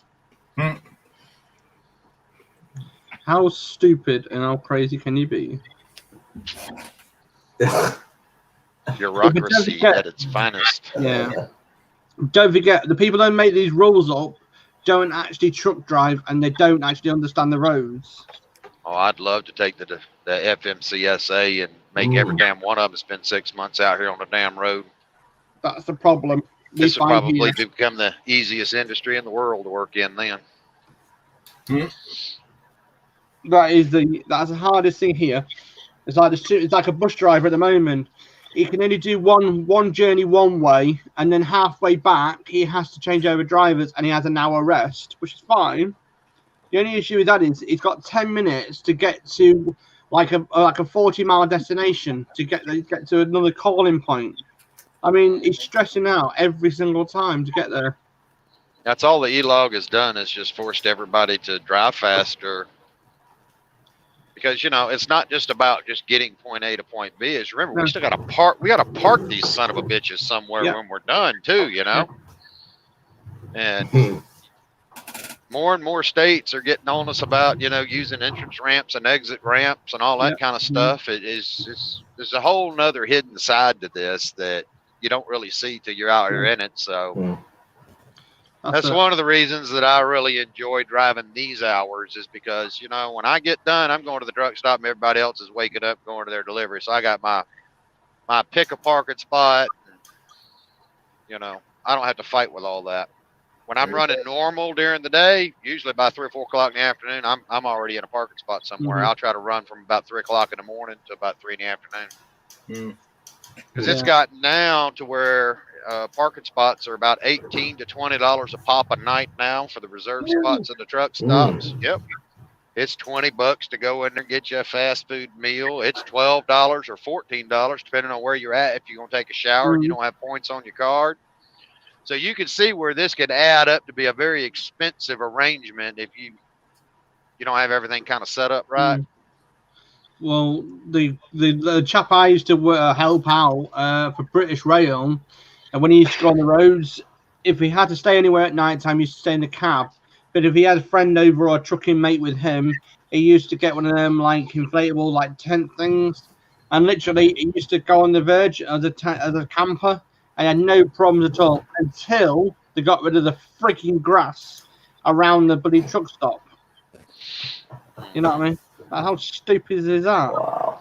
Back when I first started doing this, and I was running tankers, I was in and out of Memphis a lot, and we used to have a ton of fun in West Memphis, Arkansas. Ton of fun. We all look forward to shutting down there on the weekends because everybody would break out their barbecue pits, and it was just a good old time to sit there and do a 34-hour reset on a weekend in Memphis, Tennessee. It really was. But not anymore because they put so many restrictions and stuff down. They won't let you have the barbecue pits, no open flames in the truck stops because, you know, you're eating out there in their parking lot and you're not in there buying their $20 steak. You know, shit like that. But years ago, it used to be fun. I mean, it's like that guy got done about 9 weeks ago. He had one of them little camping stove things, gas thing in his vehicle. And literally, the guy said he can't have that in the cab. You're not allowed that. Well, I have it there, so when I stop, I can then put it outside and I can boil the water, hot water. Oh, you need one of these specialist kettles, like 70 quid kettles, that does it in 2 seconds flat where you can plug into your cigarette lighter. Why would I need that? I mean, that costs me money, 70 quid. I mean, you know what I mean? Stupid. Where the canisters only cost me 2 quid and last me like 3 months. Yeah. Too many rules and too many idiots don't know nothing about the life of a truck driver or a life of a bus driver. You know what I mean? And if they did it for the day, if they did it for 6 weeks or 7 weeks, they really would understand it. You know, the thing that I hate the most now about it, that I've seen radically change just in the years that I've been out here, is the mom and pop truck stops that used to have their own little unique diners to them and stuff. They're pretty much all gone now. Everything is commercial and fast food. Yeah. So now you live on Wendy's and McDonald's and Popeye's chicken and Arby's and shit like that. Yeah, I mean that's what this is reduced down to, because the truck stops, the national chains have learned that, you know, supporting full service restaurants, hell no, we'll do fast food, and we're not going to call it a truck stop anymore. We're going to call it a travel center, and by putting those localized, you know, fast food franchises in, it draws in the local market as well. So now you got everybody in the neighborhood running up to the McDonald's and stuff, and it's all just you know, conveniently there. But the whole quality, you know, of going and sitting down at a mom and pop and getting a special recipe meatloaf or something that they only made, that kind, it's all gone. It's like here It's like the other week there was in the paper, truck drivers are complaining because in lockdown everything has to close, and truck drivers got nowhere to shower or to eat or drink. So the guy come up with a double-decker bus, what's been converted into a like a restaurant, basically a cafe, and he parked it at the park thing, and the council said you're not allowed that. Why? Why can't I park it? I've got permission off the management. Well, because they serve food. Well, they're not serving food right now, are they? And they literally started an argument. Literally, the guy I told to shift it. And the management said, we're happy with them because we can't open the other restaurants. We're not allowed. We may as well feed them, you know what I mean? And they said, well, what about showers? What about facilities? Well, they're there. We've opened them up just because we had to. And it was literally, there was an argument in paper about it because the driver was making a fortune, an absolute fortune off them, the truck drivers. Literally, he wasn't charging them a lot, but he was just getting a good hot meal down them. And the council didn't like it. Well, we were pretty lucky. The government stepped up real quick and told all the truck stop chains that it's mandatory that they stay open. They were not allowed to close when the whole COVID thing started. Yep. Because the restaurants inside, the few of them that still have like a Denny's and stuff like that, they closed the seating areas, but they were still there to give you to-go orders. Yeah. So, but we were, so there was a lot of limitation. Yeah. But we could still eat and buy fuel and stuff and keep things moving. Yeah. But the government had to step in up front and say, no, you're going to do this. Yeah. So. But it's like the other day, they closed the cafe where the bus drivers are. Used to go to the toilet and cafe in the main bus station. They closed it, not replaced it. So the drivers are complaining they have to rush around. And the nearest toilet is 25 minutes from the depot.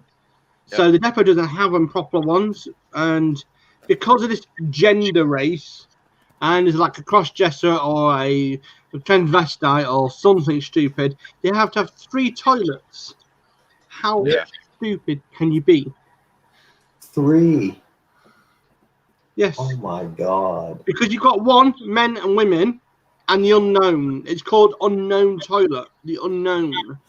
That's the transgender. That's the transgender one. That's the unknown one. And it says unknown toilet. It says it above it. Or the unknown toilet for people that do. You know what I mean? And then if you look at the bottom, disabled people. Yeah. Unknown. You think we're crackers? You've seen nothing. The unknown are disabled. That's weird. But then you got the same people using it, and then you think they're transgender. You know what I mean? But it's a multi thing. It's like fathers can't take their daughter or child into their toilet. They have to use the unknown toilet. Well, I'll tell you, pretty much all of our shippers and receivers and stuff, they completely restricted us from coming in their buildings once all this went down. They told, nope, you're not even coming in here to use the bathroom. They'll come out there and meet you in the parking lot, get the paperwork, tell you what door to back into. Some of them even put signs that said, call this number, and then they'd instruct you to bust the seal, put the paperwork on the back of the trailer and back it in such and such door, and we'll bang on the trailer when we're done. And they wouldn't even come out and touch the paperwork hardly. Bloody hell. Yeah. I mean, don't get me wrong, right? I don't mind the unknown toilets, but what I do get is it should be more legit. I mean, this COVID thing is kicking off a lot of problems, and especially with a lot of people. You know what I mean? So. Yeah. Yeah, this whole COVID thing has definitely changed a lot of things, and hopefully it's changed a lot of thinking too, because everybody kind of got caught with their pants down in the situation. Yeah, definitely. So that's going to make this whole just-in-time society that we live in and stuff. Yeah. Everybody just needs to rethink that a little bit. I mean, it's like I went to a place called Meadow Hall, and because my wife's epileptic, right, and I'm got a spina bifida. And I was looking for the toilets there, and I was looking for somewhere to eat. And it's like, oh yeah, it's 50p to use the toilet, and you need to pay for your food first. Okay, yeah, but I need to go now. Oh, what do you want to eat? Well, I haven't looked at the menu yet. Just give me 5 minutes of a break, you know what I mean? Some of the stupidity. I just don't get it. Yep. I don't think our society is going back to the way it was after all this is said and done. Yeah, exactly. Well, I've said the same thing. Because restaurants have learned and realized that, you know what, they can sell to-go food and not have to clean up after your asses anymore. Right. Provide you bathrooms or anything like that. You've got the whole Uber deliveries now and all the other, type scenarios. I think that you're going to just see a whole change in a lot of that kind of stuff, and what we had accepted as a normal won't be that way anymore. Yeah. It's like that 10-year-old kid who went to the bathroom, so funny this, and saw a bloke dressed as a woman, right, peeing basically in the urinal. Right? He said, "You're a bloody woman. What are you doing in the bloody what?" You know what I mean? And it's like, I said, was this a girl or was it a boy? It doesn't say in the statement, a kid. And it said, then there's a load of stories and rumors about it all. Oh my God, I can imagine it scarring the kid for life. You know what I mean? The world. Oh, I didn't know this. And I said, button. We found the next wave of rain.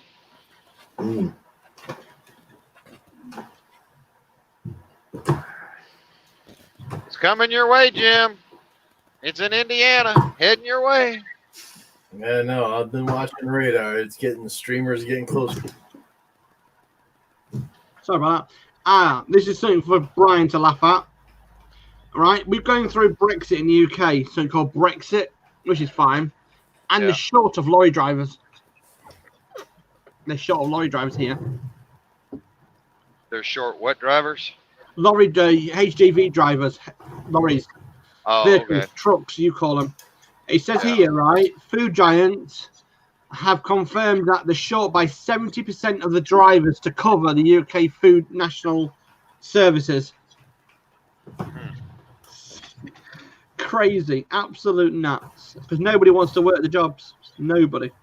Yeah, we got the shortages here too. Same thing. And there's going to be one more short here before too long. Yep. So, one more. I think it's funny that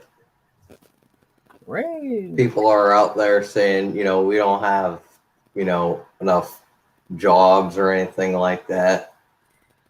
Oh yeah, there it is. There are enough jobs. There's jobs. But it's just they don't necessarily want to do them. Exactly. Yeah. Tell me about it. Right. That's what I'm trying to say. And even the farmers, using the immigrants that come in to harvest the vegetables and stuff, because we don't want to do it. Right. There's plenty of work to do out here. Oh my goodness, Mr. Floaty Tooty Booty Woody Smoothies in the house. Hello, Mr. Fairy Float. Float Dizzle. Fairy Float. Is Float Dizzle in the house? Yeah, Fairy Float. Well, good evening, Float Dizzle. This is your hatless truck driver saying hello. Hatless truck. I just want to throw that in there. Yes. Hey, Float, did you throw my hats away? Because last time, since me and Brian was teasing about the hats and put his phone number on so all the women can call you, he got mad and said he's going to throw my hats away.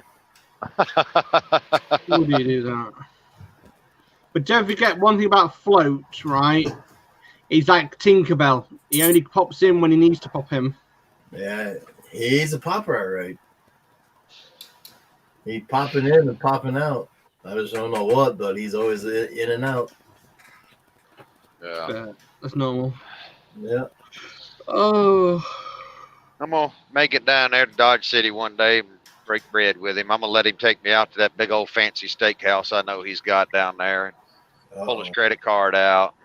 What, you mean the moss? All that stuff. I can't see Chad, so. He hasn't said anything much.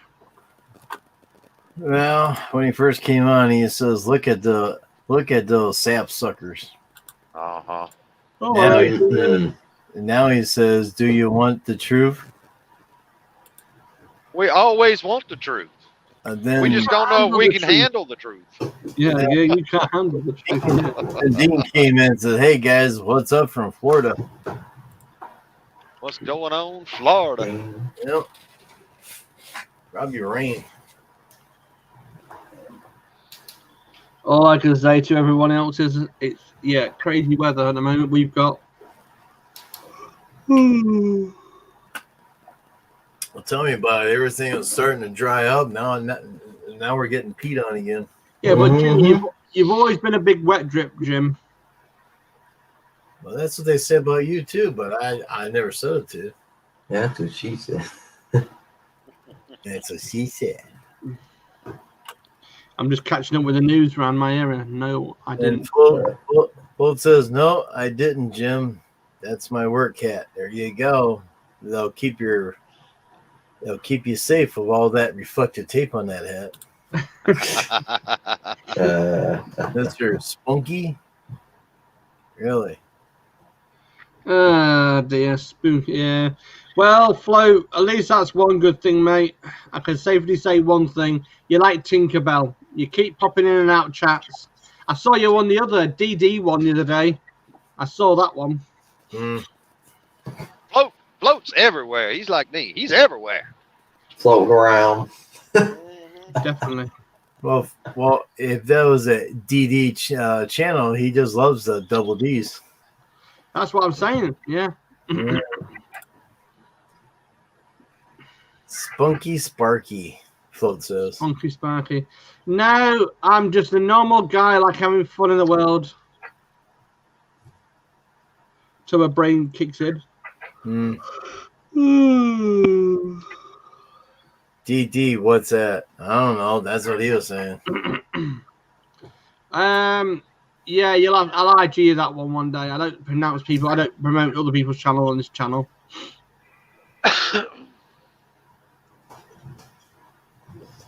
Dr. Doolittle, that's give you, you know what I mean? Or Dr. Doolittle, that gives you some idea. Or big double Ds.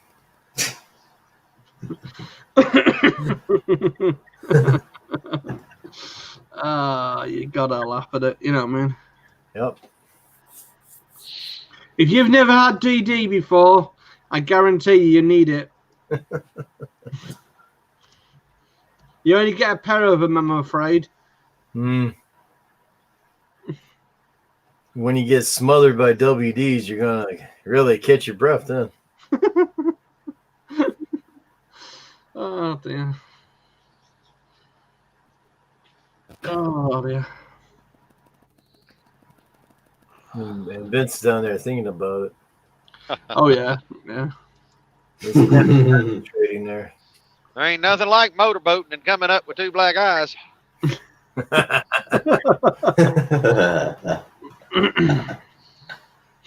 Oh dear. Yeah. Let's see here.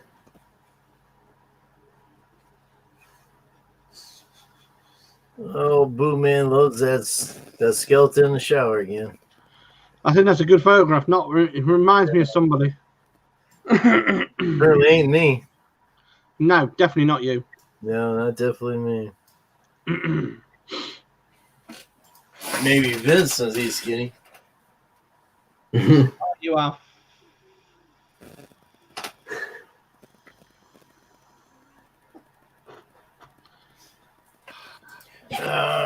Okay.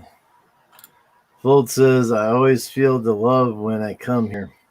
Well, you should feel the love, you sapsucker. Not. There's all kinds of love around here.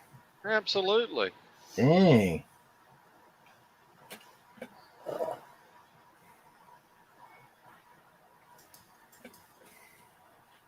He's our favorite Yankabamian. He's our favorite drip. Shoot. Well, he always said that he can float, but I haven't seen him float yet, but I've seen him do the dizzle.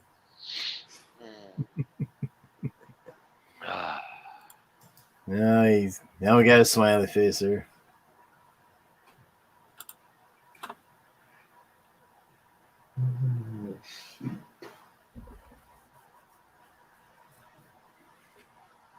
All right. Well, when we hit 3 hours, that's going to be it for tonight. So another less than 9 minutes, and we're going to call it a night.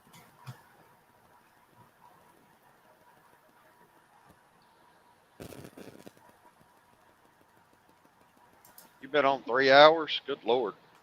Yeah, no, I was on longer the other night. Was you? Yep. Hey, it was fun though. We had a lot of fun. That's right. Yep. That's what it's all about. Yep. It's all about when people get home from work, they go to YouTube and either they had a good day or a bad day and they want their spirits lifted. That's what we do. Yep. Yeah. But then you get the morons and idiots coming in and spoil stuff. And Float says, "Thanks, Brian." LOL. Well, the cat's just been sick, don't worry. Yeah, just had to clean it up.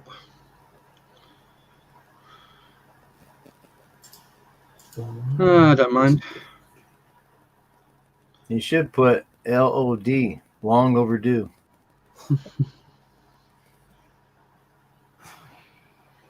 I am definitely long overdue a holiday.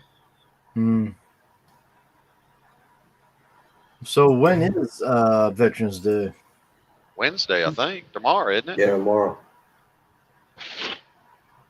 Or today. Actually, today. It's after midnight. It's Wednesday. Yeah, it's 1:22 at the moment. Where Jim is? No mail, huh? I live by the mailbox all the time, and no mail. That just means that the bills don't need to come to you then. Only the bills that's in the office gotta get paid. I paid the bill this morning, and it turned out to be the wrong one. So when I was in the office earlier, I looked and I'm like, oh man. So I'll probably have to get a damn late charge because I was about 2.5 hours late making that one payment.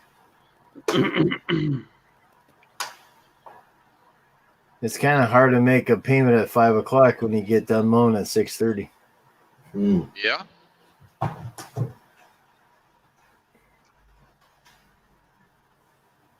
Yeah, that could be challenging. Yep, sure was. So, and these credit card companies are going up to $40 on late charge. So guess what? Yeah, I pay all those online. Matter of fact, that's usually what I'll do when I stop, do my 30-minute breaks, log in, and pay bills. Good to see you. Well, Float says, good to see you, fellas. You have a great night. Catch you next time. Night, all right, Float. Have a good one. Enjoy yourself in the other stream. Enjoy yourself. I know which one you're going to. Yep. Take it easy, mate. Have a good night, Float. Just keep floating in bed there and have a good one. That sapsucker laying in the bed watching YouTube. He's probably all cuddled up like Jose and has just got his head poking out like a turtle. And Dean says, night, Float.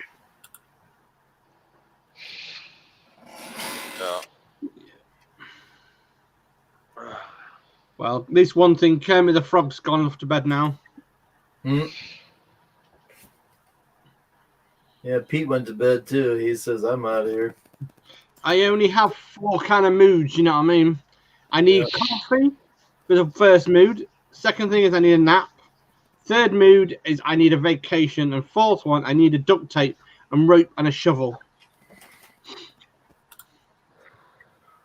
And Fultz says, I'm going to bed, Sparky. You don't know what you talking about. Okay. All I know is what I know.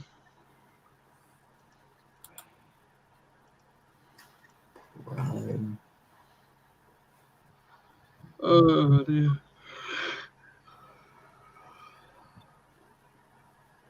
It's pretty catchy when you keep doing that.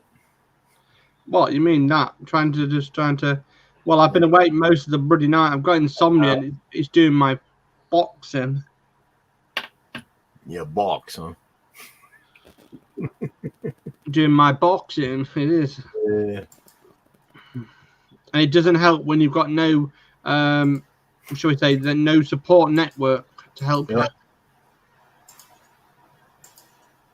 You're on your bloody own doing what you have to do, being a carer, and it's really difficult.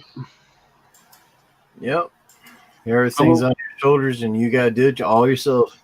Yep. And nobody can help you. Nobody gives you a support network.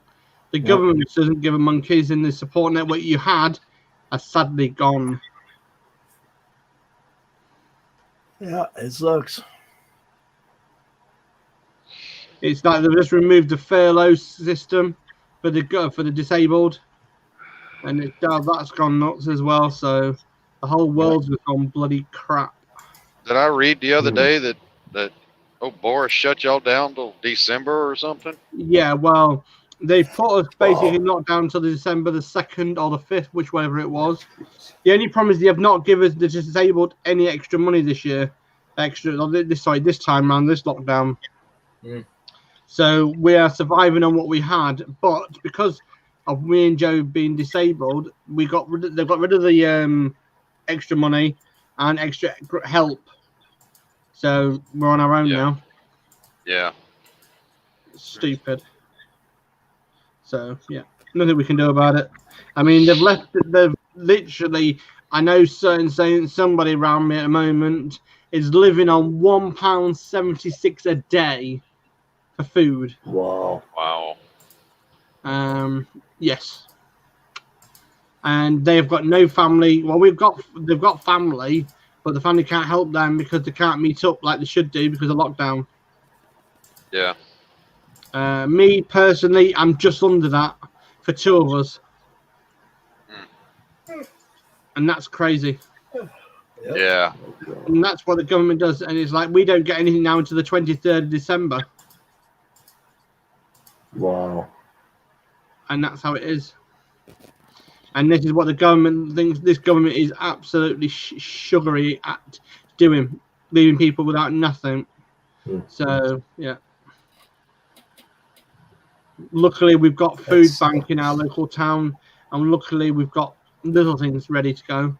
We're looking into the moment, but you can this UK is absolute crap. Yeah, that's crazy. I heard that it was hitting pretty hard over back in Europe again, but I haven't followed much of it. Yeah, we're on about £1.49 a day, £1.49 a day for two of us for food, because now the schemes have all gone. We're in the process of borrowing off the bank at the moment. We just applied for the 4 different types of things, so hopefully we get one of them soon to help us out. Yeah. But I don't see them going to do it. They're struggling. The banks don't want to help anybody.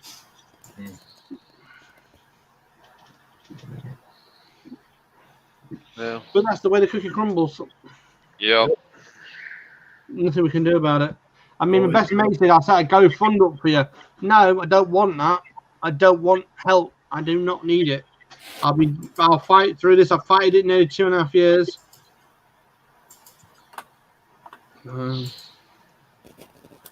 And there's nothing we can do about it. So you need Medina. How do you doing? How do you do? We're gonna be signing up here pretty shortly. Yeah, because it's 1:30 for you, isn't it? Yeah, getting there. It's been another 30 seconds. It'll be on for 3 hours. Look at there. Yeah.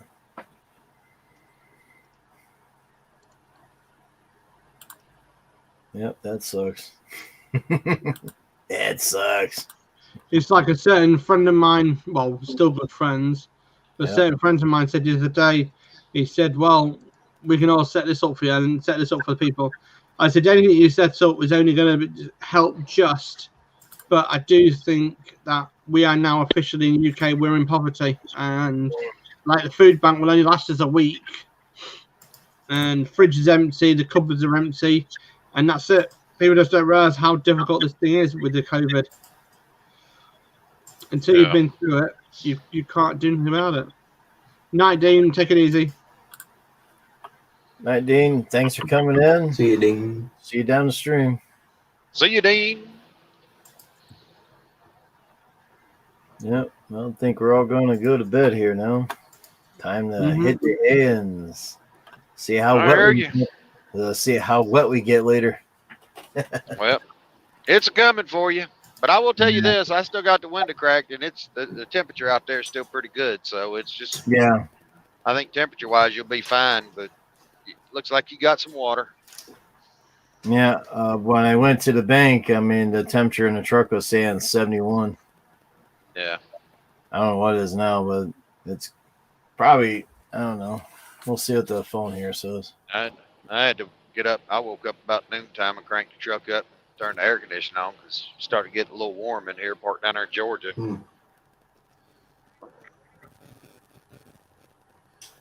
Ain't nothing like it. Pull the curtains around the window, fire the air conditioner, both air conditioners up, full blast, and climb up underneath a pile of blankets, baby, and turn it into a damn freezer. We're at a balmy 64 right now. Yeah. Yeah. I was talking to a friend of mine. They were golfing up there in Michigan today, so I knew it couldn't have been too bad. It was a hell of a good day. I mean, I wish I wasn't out there mulching leaves and eating all the dust and everything, but got to get your job done. Well, that's right. What are you going to do this winter? You going to do any snow work, or you just going to take it easy?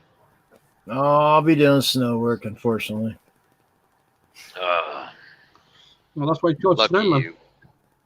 Every year, I want less and less snow. I guess I'm getting older and older, of course, every year, but that's part of the job. Yeah. Well, you're getting to that 100-year-old birthday soon, aren't you? You know, March 1's coming around and we'll be 58. 78. Jesus, what? 58, you ding ding. See, those damn Brits, they still can't freaking add. Well, they got something wrong with their damn hearing. They keep putting the crumpets in there, I guess. I hear you. Yeah. Well, go to bed, Jim. Take the rest of the night off. Do it with pay. Tell them Float Dizzle said with good. pay. I still get paid if I do the job or not, so I guess it is with pay. There you go. There you go. Take care, Vince. Take care, Brian. Take care, Jim. Take care, everyone in chat. Right. Yeah, take it easy, Vince. We'll catch See you y'all guys later. Well, thanks for everybody popping up. Y'all See you, have a great Brian. night. See you, Paul. See you, Jim. Yep. See you, Jim. Night. Night, mate. Brian. Night. Night, Vince. Night, Paul. Have a good night. All right, now it's me. Oh my God. Red alert. Red alert. All stations, red alert. There you go. I want to thank everybody for coming up tonight. Had a good old time. Over 3 hours. That's good. So I'm going to hit the hay here, but I want to say thanks to everybody for coming on the panel. Everybody coming up on chat there. Great. Had a great time. Had a little screw up earlier. I hit the wrong button, but that's why we're doing part 2. So there you go. And Dean says we're getting ready for this maybe hurricane. Yep, there you go. So, all right, everybody, take care. God bless. Remember, wear your mask when possible, keep your distance, and wash your hands. Guys, have a great night. Take care. Thank you for coming on board. We'll see you next time down the stream. Have a good night. Bye-bye.